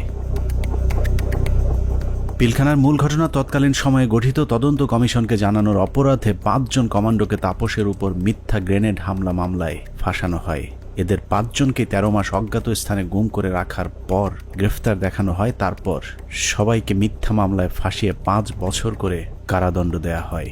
তাপস হত্যা মামলার চেষ্টা, এটা একটা ভুয়া মামলা যেটা মতিঝিল থানায় দায়ের করা হয় এবং এইটাতে যে সমস্ত সিভিলিয়ান যারা অপরাধী আছে তাদেরকে বিচারের আওতায় আনার আগেই একই অপরাধে আর্মির 5 জনকে, ভেরি ইয়াং ট্যালেন্টেড অফিসার যারা খুবই অ্যাক্টিভ ছিল, তারা হয় এই তদন্তের সাথে সম্পৃক্ত অথবা এই বিডিআর হত্যাকাণ্ডের বিরুদ্ধে সোচ্চার ছিল, তাদেরকে প্রথম গুম করা হয়, ব্যাপকভাবে শারীরিক নির্যাতন করা হয় এবং পেপার ওয়ার্ক, সব থেকে দুঃখজনক হচ্ছে কাগজে কোর্ট মার্শাল, মানে তাদেরকে গুম অবস্থায় পেপার সই করে দেখানো হয়। যখন জেলে হস্তান্তর করা হয় তখন তারা জানতে পারে যে তাদেরকে 5 বছর জেল দেওয়া হয়েছে। এর মধ্যে একটা দীর্ঘ সময় তাদের পরিবার জানতোই না তারা কোথায় এবং তারা কিভাবে তাদের কি অবস্থায় আছে। আমি একটু 5 জন অফিসারের নাম বলি। এরা হচ্ছে captain Fuad, captain Rajib, captain Helal, captain Reza এবং ক্যাপ্টেন সুবায়ন। এরা কিন্তু হয় তদন্তের মধ্যে জেনে গেছিল যে আসলে কি জিনিসটা হচ্ছে, কারণ আমরা যেই জবানবন্দি ইনিশিয়াল ইন্টারোগেশনের পরে সেটা পাইতাম, তারা কিন্তু ওদের সাথে শেয়ার করতাম। এবং এই ক্যাপ্টেন রাজীব, ক্যাপ্টেন ফুয়াদ, তারা হচ্ছে MI3 থেকে বের হয়ে আসছিল, অস্ত্র নিয়ে বের হয়ে আসছিল যে তারা ঢুকে অফিসারদের উদ্ধার করবে। এই সমস্ত অফিসারকে করলো কি, কয়েকদিন পরে, বিডিআর ঘটনার কয়েকদিন পরে তারা এখানে একটা ভয়ঙ্কর খেলা খেলে। তাদের ধারণা থেকে এই অফিসাররা যদি বাইরে থাকে বা জীবিত থাকে তাহলে কিন্তু সত্যটা প্রকাশ পেয়ে যাবে যে এর মধ্যে ভারত জড়িত, এর মধ্যে আওয়ামী লীগ জড়িত, আওয়ামী লীগের কোন কোন নেতা জড়িত। হঠাৎ করে ডিবির মনিরুল ইসলাম এবং র্যাবের তখন লেফটেন্যান্ট কর্নেল জিয়াউল হাসান, খুনি জিয়াউল হাসান, তারা প্রথম আলোর সাথে মিলে একটা চক্রান্ত করলো। চক্রান্তটা কিভাবে, এই যে 5 জন অফিসারের নাম বললাম তারা কিন্তু তখন বিভিন্ন দপ্তরে চাকরি করতেছে, তদন্তে সাহায্য করতেছে। তারা সবাই কমান্ডো, সবাই বাংলাদেশ সেনাবাহিনীর সব থেকে প্রশিক্ষিত অফিসার, পেশাদার অফিসার, তারা কাজ করতেছে তাদের অফিসে। প্রথম আলোর নিউজ আসলো যে তাপসের উপরে যে বোমা হামলা হয়েছে, মনিরুলের উদ্ধৃতি দিয়ে, মনিরুল প্রথম আলোকে দিয়ে এই চালটা চাললো যে তাপসের উপরে বোমা হামলা হয়েছে সেটাতে সম্ভবত আরো 7 জন জড়িত আছে যারা সেনাবাহিনীর অফিসার। তার 2 দিন পরে প্রথম আলো আবার একটা নিউজ ছাপলো, আবারও মনিরুলের উদ্ধৃতি দিয়ে, সেই মানে পুলিশের ডিবির মনিরুল, পরে যে সিটিআইটি অর সামথিং সেটার প্রধান ছিল, তার বুদ্ধিতে কি আসলো, এই সমস্ত অফিসারকে সেনা কর্তৃপক্ষ অ্যারেস্ট করছে এবং তাদেরকে জিজ্ঞাসাবাদে তারা স্বীকার করছে যে তাপসীর উপরে তারা গ্রেনেড হামলা চালাইছিল, বোমা হামলা চালাইছিল। তখনও কিন্তু সে অফিসাররা পেপার দেখে, তারা অফিসে বসে পেপার দেখে দেখতেছে, প্রথম আলো লিখছে যে তাদেরকে নাকি অ্যারেস্ট করা হয়েছে কয়েকদিন আগে এবং তারা নাকি স্বীকারোক্তিমূলক জবানবন্দি দিছে যে তারা তাপসকে হত্যার চেষ্টা করছিল। তৃতীয় দফায় 2009 সালের সেপ্টেম্বর মাসে ব্রিগেডিয়ার জেনারেল আজমি সহ 7 জনকে বহিষ্কার করা হয়, যাদেরকে পরবর্তীতে লম্বা সময় গুম রেখে নির্যাতন করা হয়েছে। সবশেষ বিডিআর হত্যাকাণ্ড নিয়ে সরব ছিলেন এরকম অন্য কর্মকর্তাদেরকে চিহ্নিতকরণের কাজ চলতে থাকে। 2011 সালে MI-STর মেজর জিয়া সহ মোট 68 জন সেনা কর্মকর্তাকে মিথ্যা অভ্যুত্থানের অভিযোগ তুলে একসাথে বহিষ্কার করা হয়। এর মধ্যে 4 জনকে ছেড়ে দেওয়া হলেও বাকি 64 জনকে বিভিন্ন মেয়াদে সাজা দেওয়া হয়েছে, যাদের অনেকেই দীর্ঘদিন গুমের শিকার হয়েছিলেন। সবচেয়ে মর্মান্তিক পরিণতি হয়েছিল মেজর জেনারেল রফিক এবং কর্নেল শহীদের, যারা দুজন শেষ মুহূর্ত পর্যন্ত বিডিআর হত্যাকাণ্ডের মূল রহস্য উদ্ঘাটনের চেষ্টা চালিয়ে যাচ্ছিলেন। এই দুজন কর্মকর্তাকে যশোর থেকে জরুরি ভিত্তিতে প্রধানমন্ত্রী PSO-FDর আদেশে ঢাকায় আসতে বলা হয়। হেলিকপ্টারে ঢাকায় আসার পথে সুপরিকল্পিতভাবে দুজনকেই হেলিকপ্টার ক্র্যাশের নাটক সাজিয়ে হত্যা করা হয়। পিলখানা হত্যাকাণ্ডের শেষ শিকার ক্যাপ্টেন তানভীরকে শেখ তাপসের গাড়িতে তুলে দেওয়ার পর তার ভাগ্যে কি ঘটেছে সেটা নিয়েও সেনাবাহিনী কোনো তদন্ত হতে দিতে চায়নি, যে কারণেই অন্য একজনের লাশ ক্যাপ্টেন তানভীর বলে দাফন করা হয়। সেনাবাহিনীর পক্ষ থেকে অপরিচিত একজনের কবরে তানভীরের নাম ফলক বসিয়ে দেওয়া হয়, কিন্তু তানভীরের পরিবার এখনো প্রিয় মানুষের অপেক্ষায়। বললো এখন যদি তুই বাঁচতে চাস তাহলে তুই একটা লাশ নে। এখানে আমার শ্বশুর শাশুড়ি কোনোভাবেই তো মেনে নিল না, এমনকি ওই প্রোগ্রামে আমার আম্মুকে বললো যে আপনাকে ইয়ে করা হবে, MP করে দেওয়া হবে। আমার আম্মু ওখানে দাঁড়ালোই না। হ্যাঁ, আমার আম্মু চলে আসলো, 2টা ডেড বডি দাফন হলো। তো মেজর গাজ্জালি ভাইয়ের একটা লাশ দাফন হলো 653 নাম্বার উনার কবরটা। উনার শাশুড়িকে হচ্ছে পরবর্তীতে আওয়ামী লীগের MP করা হলো। আমার আম্মু তো ডিনাই করলো, আমার আম্মু এটা মেনে নিল না। আর আমার শ্বশুরকে বললো যে আপনার ফরেন মিনিস্ট্রিতে জব দিবে। আমার দেবরকে ও তো দেশের বাইরে থাকে, বললো যে তাকে আনানো হোক, তাকে হচ্ছে সরাসরি ক্যাপ্টেন হিসাবে ঢুকিয়ে দিবে আর্মিতে। আমাদের আসলে কোনো ফ্যামিলি আমরা কম্প্রোমাইজড কখনোই হইনি। পিলখানা হত্যাকাণ্ডে একজন সামরিক গুরুত্বপূর্ণ সাক্ষীকে হত্যা করা হয়েছিল। তিনি হলেন নাসির উদ্দিন আহমেদ পিন্টু। পিলখানা হত্যাকাণ্ডে বিএনপিকে জড়াতেই আটক করা হয় পুরান ঢাকার জনপ্রিয় এই বিএনপি নেতাকে। এরপর জেলখানায় বিডিআর মামলার আসামিরা তাকে গুরুত্বপূর্ণ তথ্য জানিয়েছিলেন, যে কারণেই পিন্টুকে পরিকল্পিতভাবে হত্যা করা হয়। জেলখানায় যখন এরা এত তথ্য দিত আমাকে, তখন আমি খুব বিব্রত অবস্থায় পড়ি, কারণ আমি তো আসলে কিছুই করতে পারবো। আমি তাদের বলি পিন্টু ভাই আছে, তাকে সব বলো। উনি তো প্রায় প্রতি সপ্তাহে উনি কোর্টে যান, কোর্টে গেলে তথ্যটা পাস করতে পারবেন, তোমাদের দায়িত্ব পিন্টু ভাইকে বলা। আমার বিশ্বাস, আমি ধারণ করি পিন্টু ভাই সকল তথ্য জানতেন জেলে থাকে, যে সবাই ওখানে আছে, এই জানার জন্য পিন্টু ভাই মারা গেছেন জেলে। হত্যাকাণ্ডের সব সাক্ষীদের নিশ্চিহ্ন করার এই পরিকল্পনা ছিল অত্যন্ত সুদীর্ঘ, বিস্তৃত। বিডিআর সদস্যদেরকে জিজ্ঞাসাবাদের নামে ধরে নিয়ে যাওয়া সেনা কর্মকর্তা, CIDর কর্মকর্তা আব্দুল কাহার আকন্দ সহ অন্য কর্মকর্তারা ডেথ সার্টিফিকেট এবং পোস্টমর্টেমের সাথে জড়িত সকলেই ছিল এই পরিকল্পনার অংশ। পিলখানা হত্যাকাণ্ডের সব সাক্ষীদের মুখ বন্ধ করবার পর শুরু হয় বিচার, যে বিচারের নামে বিডিআরের 18,519 জন জওয়ানের সাথে ইতিহাসের নিষ্ঠুরতম নৃশংসতা চালানো হয়েছে। এই মামলায় মূল পরিকল্পনাকারীদের বাঁচিয়ে দিয়ে সাক্ষীদেরকে করা হয়েছে খুন, খুনিদের করা হয়েছে সাক্ষী আর চোখে দেখেনি এমন সাক্ষীদের বর্ণনাতেই হয়েছে ফাঁসির রায়। উদুরপিণ্ডি বুদর ঘাড়ে চাপিয়ে সেনাবাহিনী তাদের অপকর্মের দায় চাপিয়ে দিয়েছে নিরীহ বিডিআরদের উপর। বিচারের নামে বিডিআরের উপর কতটা অবিচার করা হয়েছে তা দেখতে আমরা 2-1 ফাঁসির আসামির বিচারের নমুনা তুলে ধরলেই সবকিছু দিনের মতো পরিষ্কার হয়ে যাবে, যার শুরুটা করব পিলখানা হত্যা মামলার 1 নম্বর আসামিকে দিয়ে। অনুসন্ধানের শুরুতেই ডিএডি সৈয়দ তৌহিদের কথা বলেছিলাম, যিনি পিলখানা হত্যা মামলার 1 নম্বর আসামি। বলা হয়েছে পিলখানা হত্যাকাণ্ডের মূল পরিকল্পনাকারী তিনি। তার ব্যাপারে একটা গল্প সাজানো হয়েছিল।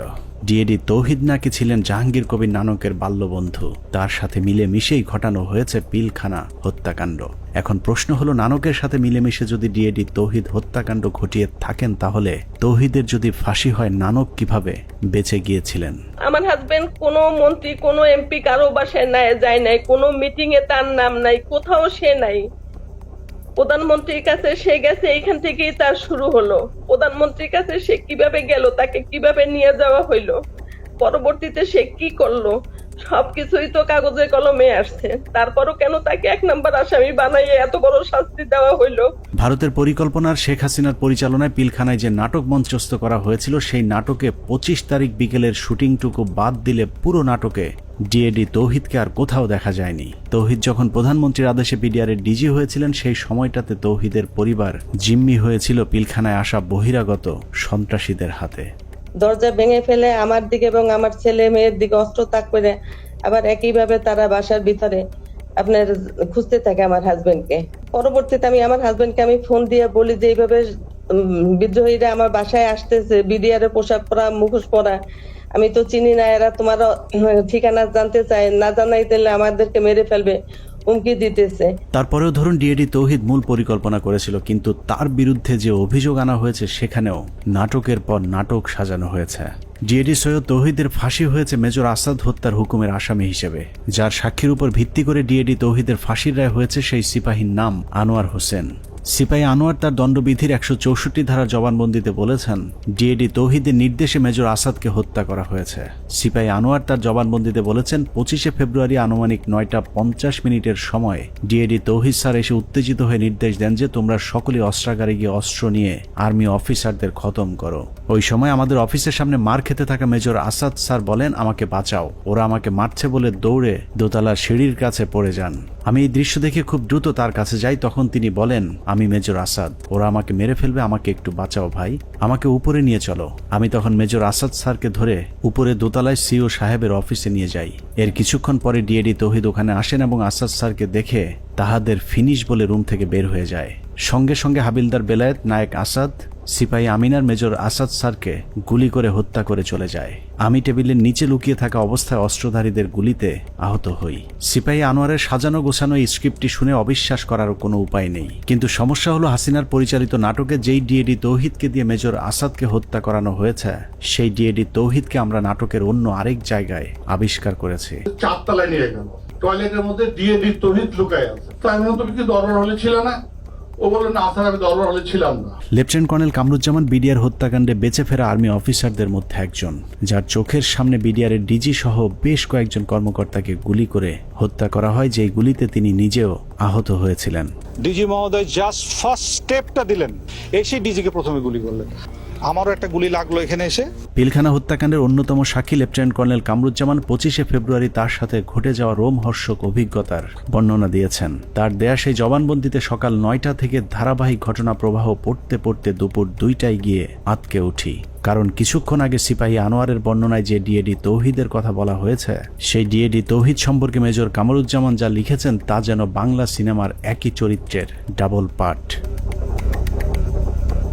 লেফটেন্যান্ট কর্নেল কামরুজ্জামান তার 161-এর জবানবন্দিতে বলেছেন সকাল থেকে তাকে নানাভাবে অপমান, অপদস্থ, ভয়, ভীতি আর মারধরের পর কয়েকজন সিপাহীর সহায়তায় তিনি জীবন বাঁচান। তিনি বলেছেন কয়েকজন সিপাহীর হাত ঘুরে সবশেষ বিডিআর সদস্যরা তাকে সদর ব্যাটালিয়নের 4র্থ তলায় নিয়ে যায়। সেখানে গিয়েই তিনি বাথরুমের ভেতরে লুকানো অবস্থায় ডিএডি তৌহিদকে দেখতে পান। লেফটেন্যান্ট কর্নেল কামরুজ্জামানের তথ্য অনুযায়ী ডিএডি তৌহিদ কামরুজ্জামানকে বাথরুমের ভেতরে লুকানোর সুযোগ করে দিয়ে নিজে জীবনের ঝুঁকি নিয়ে বাইরে বসেছিলেন, আর সেটাই কাল হয়ে দাঁড়িয়েছিল ডিএডি সৈয়দ তৌহিদের। ডিএডি তৌহিদ বাথরুমের ভেতরে লুকিয়ে থাকলে বিদ্রোহীদের নেতা সেজে প্রধানমন্ত্রীর কাছে দেখা করতে যেতে হতো না। কামরুজ্জামানের বক্তব্য যদি সত্যি হয় তাহলে ডিএডি তৌহিদ নির্দোষ, আর যদি মিথ্যে হয় তাহলে লেফটেন্যান্ট কর্নেল কামরুজ্জামানকেও গ্রেফতার করে জিজ্ঞাসাবাদ করতে হবে, কারণ দুজনের বক্তব্যই একই সাথে সত্য হওয়া সম্ভব নয়। ডিএডি তৌহিদ কিভাবে বিদ্রোহীদের নেতা হয়ে প্রধানমন্ত্রীর সাথে দেখা করতে গিয়েছিলেন সেই বর্ণনা খুঁজে পেয়েছে আরেকজন ডিএডির 164 ধারার জবানবন্দিতে। ডিএডি আব্দুর রহিম তার জবানবন্দিতে বলেছেন পিকআপ হতে একজন সৈনিক আমাকে মন্ত্রী আসলে কথা বলার জন্য বললে আমি বলি ভেতরে আরো ডিএডি আছেন। এরপর আমি পিকআপ নিয়ে ডিএডি তৌহিদকে খুঁজতে যাই। সদর ব্যাটালিয়নের 4র্থ তলায় তৌহিদ সাহেবকে দেখতে পাই। তারপর তৌহিদ সাহেব বলেন বাথরুমে আমার প্রাক্তন sector commander lieutenant colonel Kamruzzaman sir লুকিয়ে আছেন।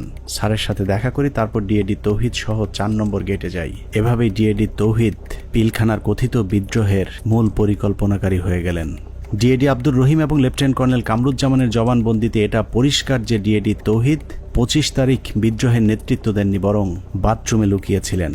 যে কারণে পিলখানার ঘটনায় কারো 164 কিংবা 161 ধারার জবানবন্দিতে দরবার হলের কোথাও ডিএডি তৌহিদকে দেখা গেছে এরকম দাবি করেননি।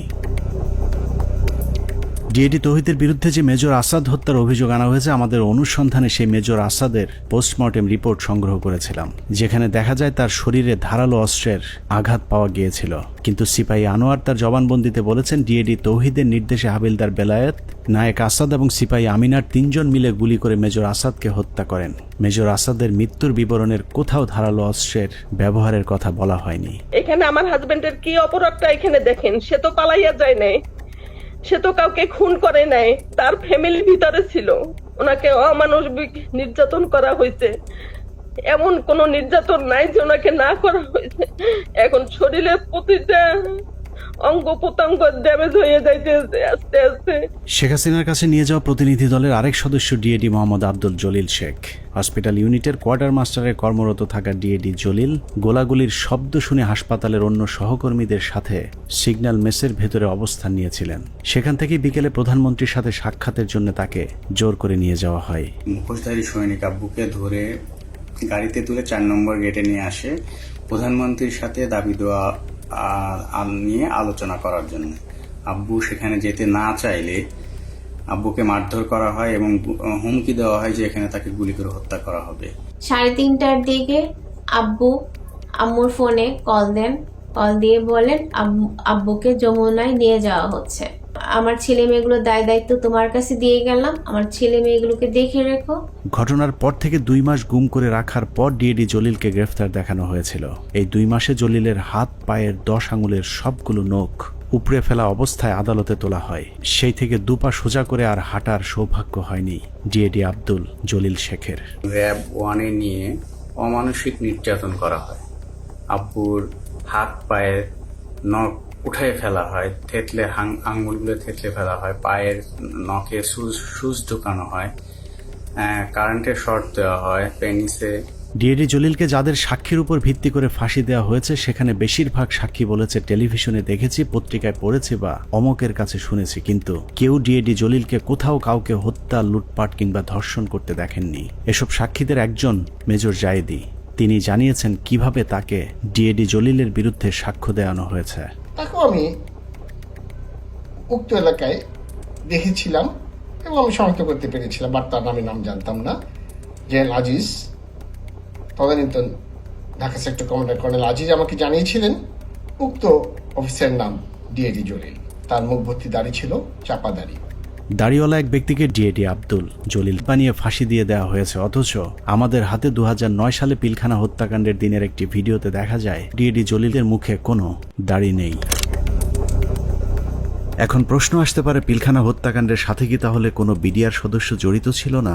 অবশ্যই ছিল, কিন্তু যারা জড়িত ছিল তাদেরকে এই মামলায় শাস্তি দেওয়া সম্ভব নয়, কারণ মামলার মূল উদ্দেশ্যই ছিল পিলখানা হত্যাকাণ্ডের বাকি কাজ সম্পন্ন করা। এখানে সিপাহী মাহিন এবং লেদার লিটনের মতো হত্যার মূল পরিকল্পনার সাথে জড়িত আসামিকে ভারতে পাঠিয়ে দেওয়া হয়েছে। লেদার লিটনের বাবা সাবেক সুবেদার এবং আওয়ামী লীগ নেতা তোরাব আলীকে সুনির্দিষ্ট অভিযোগ থাকার পরেও ছেড়ে দেওয়া হয়েছিল।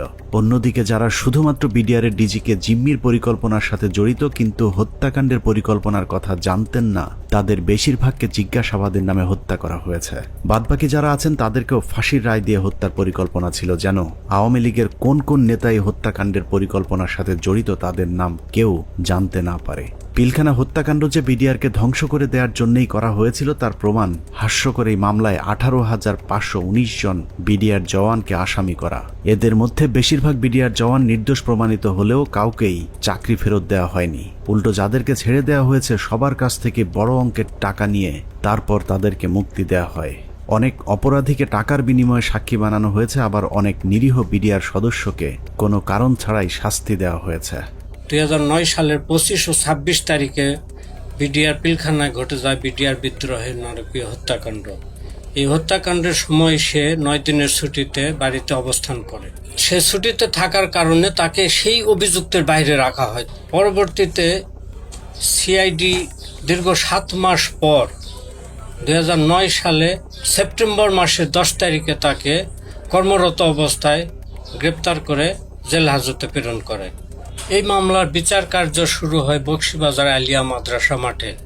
রায়ে তাকে যাবজ্জীবন কারাদণ্ড দেওয়া হলো। দীর্ঘ শুনানি শেষে 2017 সালে এই মামলার রায় প্রদান করা হয়। রায়ে আমার ছোট ভাই আতিকুর রহমানকে খালাস প্রদান করা হয়। তখন এই জামিনের বিরোধিতা করে রাষ্ট্রপক্ষ সুপ্রিম কোর্টে আপিল করে। এমতো অবস্থায় এখনো পর্যন্ত আমরা কোনোভাবে আমার ছোট ভাইয়ের মুক্তির কোনো ব্যবস্থা করতে পারিনি। আমার ছোট ভাই যে ছুটিতে ছিল, যে সে নির্দোষ, এটি সবকিছুতে প্রমাণ হয়ে গেছে। তাকে মুক্তি দেওয়া আমি মনে করি যে এটা সরকারের দায়িত্ব। এভাবেই চলেছে পিলখানা হত্যাকাণ্ডের বিচারের নামে অবিচার। আতিক থেকে তৌহিদ পিলখানা হত্যাকাণ্ডের বিচারের নামে 18,000 পরিবারের সাথে গেল 16 বছর যা হয়েছে তাই পৃথিবীর ইতিহাসে আর কখনোই হয়েছে কিনা আমাদের জানা নেই। মামলা, তদন্ত, জিজ্ঞাসাবাদ থেকে শুরু করে জবানবন্দি, কোথাও ন্যায় বিচার পায়নি বিডিআরের পরিবারগুলো। একটা ফ্যামিলি ধ্বংস হওয়ার মতো যা যা দরকার সবকিছুই ঘটছে আপনার ফ্যামিলিতে। বাংলাদেশের ইতিহাসে যদি 5 আগস্ট না আসতো তাহলে বিডিআরের এই আর্তনাদ হয়তো উঁচু লাল দালানের বাইরের কেউ শুনতে পেত না। বিডিআরের পরিবার কারো করুণা চায় না, তারা চায় ন্যায় বিচার।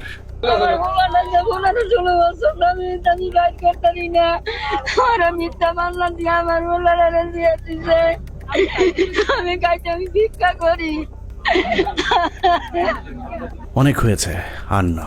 পিলখানা হত্যাকাণ্ড নিয়ে নতুন করে কমিশন তৈরি হয়েছে। আমরা সেই কমিশনের কাছে সুষ্ঠু তদন্ত চাই। আমরা কমিশনের প্রতিদ্বন্দ্বী নই, বরং কমিশনের সুবিধার্থে আমরা পিলখানা হত্যাকাণ্ড নিয়ে গঠিত প্রথম তদন্তের সাথে জড়িত কয়েকজন কর্মকর্তার কিছু পর্যবেক্ষণ দিয়ে অনুসন্ধান শেষ করব। পিলখানা হত্যাকাণ্ডের পরের 2 সপ্তাহ সেনাবাহিনীর একটি অংশ সঠিকভাবে তদন্তের চেষ্টা করেছিল, কিন্তু সেই তদন্ত শেষ হবার আগেই তাদেরকে থামিয়ে দেওয়া হয়। আমি তদন্তকালে যেটা দেখলাম, কিছু বিষয় তদন্তে মনোযোগী হওয়ার কারণে কমিটির অন্যান্যরা আমাকে মোটামুটি একটা হোস্টাইল মেম্বার হিসেবে চিহ্নিত করে এবং অসহযোগিতা শুরু করে এবং আমার কার্যক্রমকে তারা ওপেনলি ডিসক্রেডিট করার চেষ্টা করে। এই পরিস্থিতিতে যখন তারা ব্যর্থ হয় তখন ব্রিগেডিয়ার রফিককে আমাদের তদন্ত কমিটির একজন সদস্য কোনো চাহিদা বা কোনো প্রয়োজন ছাড়াই আমার সিনিয়র তাকে সম্পৃক্ত করে, যেহেতু উনি সিনিয়র, উনি সম্পূর্ণ দায়িত্বটা নিয়ে নেন এবং পরবর্তীতে রিপোর্ট সাবমিট করেন। তদন্তকারী দল একটি বিষয় লক্ষ্য করেন যে পিলখানা হত্যাকাণ্ডে যাদেরকে হত্যা করা হয়েছে তাদের বেশিরভাগকে খুব সম্প্রতি বিডিআরে বদলি করা হয়েছিল। এই বদলির সাথে যারা সম্পৃক্ত ছিল তাদেরকে সন্দেহভাজন মনে করেন তদন্তকারী ওই সেনা কর্মকর্তারা। পিলখানা হত্যাকাণ্ডের বহুল আলোচিত নাম কর্নেল রেজা নূর, যিনি ঘটনার একদিন আগে একরকম জোর করে কর্নেল গুলজারকে র্যাব থেকে বিডিআরে পাঠান। পিলখানায় গন্ডগোলের খবর শুনে ঘটনাস্থলে যাওয়া প্রথম দলটি ছিল র্যাবের এডিজি রেজা নূর র্যাবের ওই দলটিকে পিলখানায় ঢুকতে বাধা দিয়েছিলেন। কর্নেল গুলজার ওই সময়টাতে র্যাবে পোস্টিং থাকলে পরিস্থিতি অন্যরকম হতে পারত। এইখানে মেইন গেটে শামসাররা ছিলেন, র্যাব 2 ছিল, মানে র্যাব 2 প্লাস হচ্ছে মানে শামসার অলরেডি বলেছেন যে মানে আয়ত্তের মধ্যেই ছিল, কিন্তু কোনোভাবেই অর্থাৎ রেজানুর খান স্যারের সঙ্গে উনি আবার মানে আমার আগের সিও ছিলেন, সেই হিসাবে স্যারের সঙ্গে আমারও কথা হয় যে স্যার এই ব্যাপার তো এটা আমরা ইয়ে করতে পারি, কোনোভাবেই মানে এটা অপারেশন করার কোনো মানে উনি কোনো পারমিশন দেননি। পিলখানা হত্যাকাণ্ডে শহীদদের একটা বড় অংশ ছিলেন যারা ভারতের সাথে ব্রহ্মারি এবং পাদুয়া যুদ্ধে অংশ নিয়েছিলেন, যে কারণে তদন্তকারীদের সন্দেহ আরও প্রকট হয়। অতএব হঠাৎ করে এতগুলো পোস্টিং কি কারণে কেন হয়েছিল সেটা খতিয়ে দেখতে হবে। তখন আমি স্যারকে প্রশ্ন করেছিলাম যে স্যার এই যে পোস্টিংগুলো হলো, আপনি তো নিজেই পোস্টিংগুলোর সাথে যুক্ত ছিলেন, আপনি কি আমাকে বলতে পারেন যে 57 জন অফিসারকে কেন আপনারা গত 3 মাসে একসাথে পোস্টেড করলেন? আপনারা কি জানতেন স্যার এখানে ওনাদেরকে মেরে ফেলা হবে? উনি আমার ফোন মানে ওনার যে রিয়াকশনটা ছিল, ধরেন আমার কি হবে যে না তো এরকম কিছু না, আমরা হঠাৎ করে শুনলে কি হয়, হি ওয়াজ লাইক তুমি ফোনে এসব কি আলোচনা করতেছো, it's so secret thing, I have asked হিম।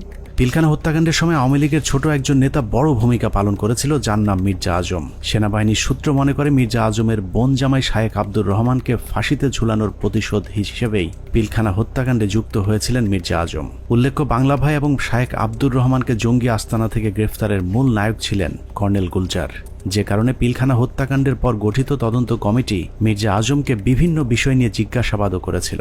এই অফিসারগুলো সবাই অপারেশনাল ছিল, অপারেশনাল সাউন্ড ছিল, তাদেরকে সেরকম আর্মি ইনস্টিটিউশনগুলোতে না দিয়ে কেন বিজিবিতে দেওয়া হলো? এটা তার মানে তারা জানতো। এখানে সামরিক সচিবকে জিজ্ঞেস করা উচিত যে আপনাকে কে নির্দেশ দিয়েছিল এই পোস্টিং অর্ডারগুলো দেওয়ার জন্য। সো তাদেরকে আসলে আওতায় আনা উচিত। তাপস, মির্জা আজম, র্যাপিড ডিজি, এডিজি, দেন সামরিক সচিব, ডিজিএফআই ডিজি, শেখ হাসিনা, মইনু আহমেদ, এরা প্রত্যেকেই ডাইরেক্টলি সম্পৃক্ত, কোনো সন্দেহ নেই। পিলখানা 3 ও 4 নম্বর গেটে আওয়ামী লীগের যে মিছিলটি হয়েছিল সেই মিছিলের নেতৃত্ব দেওয়া ব্যক্তিকে আটক করেছিল মেজর মনির, কিন্তু গুরুত্বপূর্ণ সেই আসামিকে কর্নেল সালেহ বাঁচিয়ে দেন। উল্টো ওই ব্যক্তিকে আটকের অপরাধে মেজর মনিরকে শাস্তি দেওয়া হয়। অতএব কর্নেল সালেহকে আটক করলেই জানা যাবে কেন তিনি সেই আসামিকে ছাড়িয়ে নিয়েছিলেন। ওই ছেলেটাকে যখন আমি আপনার অ্যারেস্ট করে নিয়ে আসছি, তো প্রতিমধ্যেই আমি একটা কাজ করেছিলাম, ওর স্বাভাবিক কারণে আমি তখন কথাবার্তা বলতে থাকি, জিজ্ঞাসাবাদ করতে থাকি। তো আমি তখন তাকে একটা তাৎক্ষণিক জিজ্ঞাসাবাদ করেছিলাম যে তোমাকে কে আদেশ দিয়েছিল মিছিল করার জন্য। তো ছেলেটা খুব স্বাভাবিকভাবে বললো যে আমাকে তো ভাই বলছে। ভাই মানে কোন ভাই? বললো যে তাপস ভাই আমার বলছে যে তুমি একটা মিছিল নিয়ে ঢুকবা। তো আমি তো সেই ওনার কথা অনুযায়ী তো কথা বলতে পারি না, বলছে তো আমাকে করতে হয়। তো আমি তখন একটা মিছিল নিয়ে ওখানে ঢুকলাম, কিন্তু মিছিল নিয়ে ঢুকে যখন আমি বের হয়ে যাই, তো তখন ওই মিছিলের সাথে দেখলাম আমাদের যুবলীগের অনেক ছেলে পেলে, আমাদের এলাকার নেতাকর্মী তখন আমার মিছিলের সাথে বের হয়ে আসলো। পিলখানার লগবুক অনুযায়ী ঘটনার দিন সকাল 6:30 পিলখানার ভেতরে প্রবেশ করেন এবং 7টায় বেরিয়ে আসেন তৎকালীন শিল্পমন্ত্রী দিলীপ বড়ুয়া। আধা ঘন্টার সময় তিনি কাদের সাথে কি কথা বলেছেন সেটা বের করতে হবে। আওয়ামী লীগের সাবেক আরেক এমপি মুশতাক আহমেদ রুহির সরাসরি হত্যাকাণ্ডে জড়িত থাকার প্রমাণ পেয়েছিল সেনাবাহিনীর ওই তদন্তকারী দলটি, যে কারণে তাকে উত্তরা থেকে গ্রেফতার করেছিলেন র্যাব 1-এর সিও মেজর মনির। কিন্তু আটকের কয়েক ঘন্টার মধ্যেই তাকে ছাড়তে বাধ্য করা হয়। আওয়ামী লীগের আরও ডজনখানেক মন্ত্রী প্রতিমন্ত্রীর নাম জিজ্ঞাসাবাদের তালিকায় ছিল, কিন্তু তাদের বিরুদ্ধে পরবর্তীতে কোনো ব্যবস্থা নেওয়া হয়নি। এর মধ্যে সাবেক স্বরাষ্ট্র প্রতিমন্ত্রী সোহেল তাজ ছিলেন অন্যতম সন্দেহভাজন পরিকল্পনাকারী, যিনি পর্দার আড়ালে থেকে ঠান্ডা মাথায় ভারতীয় গোয়েন্দা সংস্থার সাথে যুক্ত হয়েছিলেন। সেনাবাহিনী সূত্র জানিয়েছে সোহেল তাজ পিলখানা হত্যাকাণ্ডের আগে বিদেশে যাবার কথা বললেও সে ঢাকা বিমানবন্দর থেকে সিলেটে গিয়ে সেখান থেকে আবারও হেলিকপ্টারে ঢাকায় ফেরত আসেন। পিলখানার ঘটনায় ভারতের সাথে যোগাযোগ রক্ষায় গুরুত্বপূর্ণ ভূমিকা পালন করেছেন সোহেল তাজ। তদন্ত কমিটি সোহেল তাজের পাসপোর্ট চেক করলেই প্রমাণ হয়ে যাবে তিনি আদৌ ওই সময়টাতে দেশের বাইরে অবস্থান করেছিলেন কিনা। পিলখানা হত্যাকাণ্ডের মতো এত ভয়ঙ্কর একটি সরকারি পরিকল্পনার সময় সোহেল তাজ কোথায় ছিলেন, তার ভূমিকাই বা কি ছিল তা পরিষ্কার হওয়া প্রয়োজন। বলা হয়ে থাকে সোহেল তাজ ঠিক ঘটনার আগে দেশের বাইরে অবস্থান করছিলেন। যদি সেটাও হয়ে থাকে তাহলে তিনি হঠাৎ করে কেন দেশের বাইরে চলে গেলেন? হত্যাকাণ্ডের এই পরিকল্পনা তিনি দেশবাসীকে না জানিয়ে কেন আত্মগোপনে ছিলেন সেটাও খতিয়ে দেখা প্রয়োজন। রাজনৈতিক সম্পৃক্ততাটা স্পষ্ট হয়ে যায় আস্তে আস্তে। এর মধ্যে সব থেকে বেশি ইনভলভ ছিলেন ব্যারিস্টার তাপস, হাজারীবাগ এলাকার এমপি নির্বাচিত হন যিনি। এছাড়া আর যারা ছিলেন, নানক আজম, অ্যাডভোকেট কামরুল, শেখ সেলিম, সোহেল তাজ, ওয়ারেসাত বেলাল,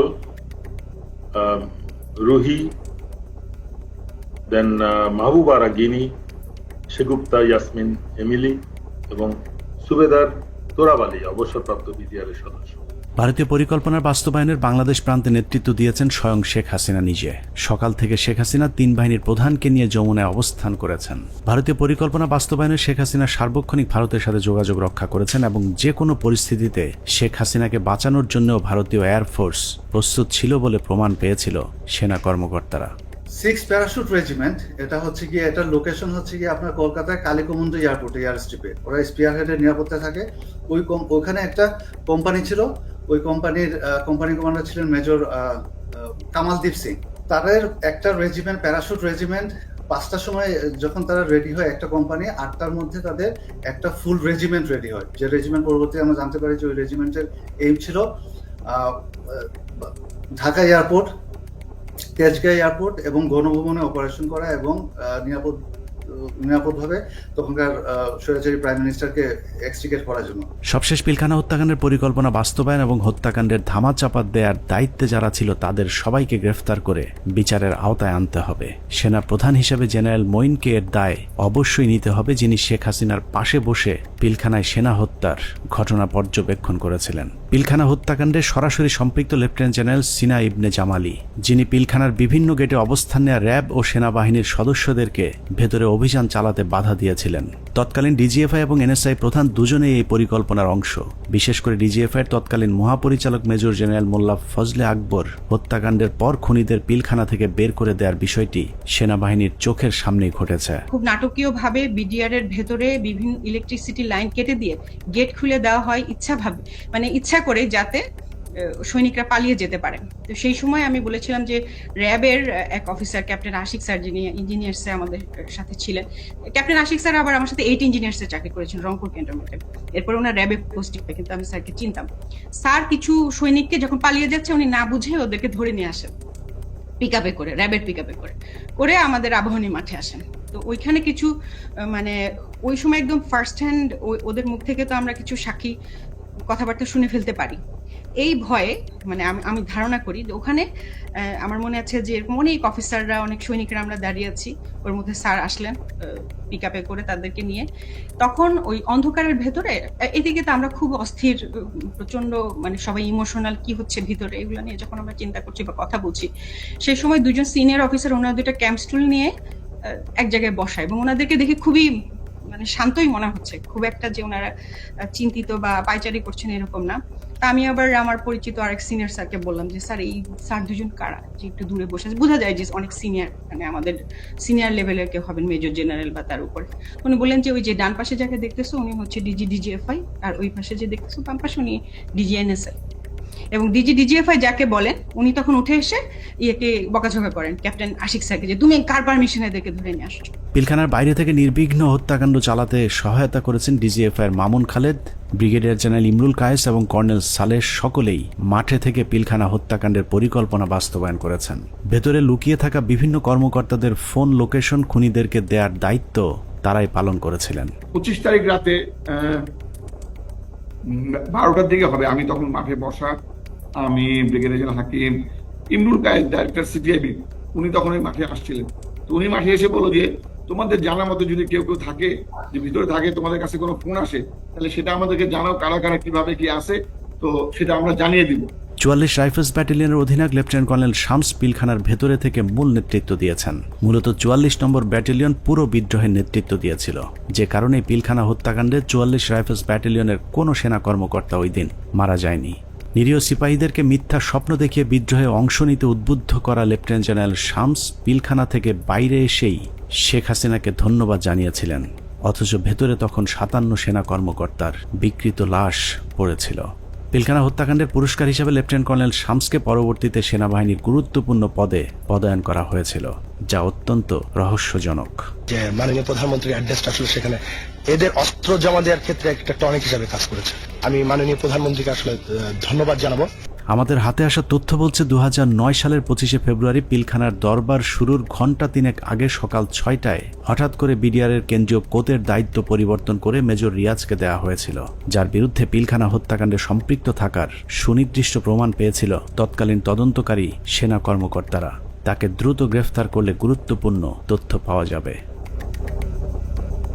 পিলখানা হত্যাকাণ্ডের 2 দিন পর ব্রিগেডিয়ার জেনারেল মইনুল ইসলামকে মেজর জেনারেল পদোন্নতি দিয়ে বিডিআরের ডিজি বানানো হয়েছিল। ডিজি হয়েই হত্যাকাণ্ডের সব আলামত নষ্টের পুরো দায়িত্ব পালন করেছিল মেজর জেনারেল মইনুল ইসলাম। পিলখানায় হত্যাকাণ্ড বাস্তবায়ন, তদন্তে বাধা, জিজ্ঞাসাবাদের নামে সৈনিক এবং সেনাবাহিনীর কর্মকর্তাদের নির্যাতনের দায়িত্ব পালন করেছে এমন আরও কয়েকজনের তালিকা আমাদের হাতে এসেছে।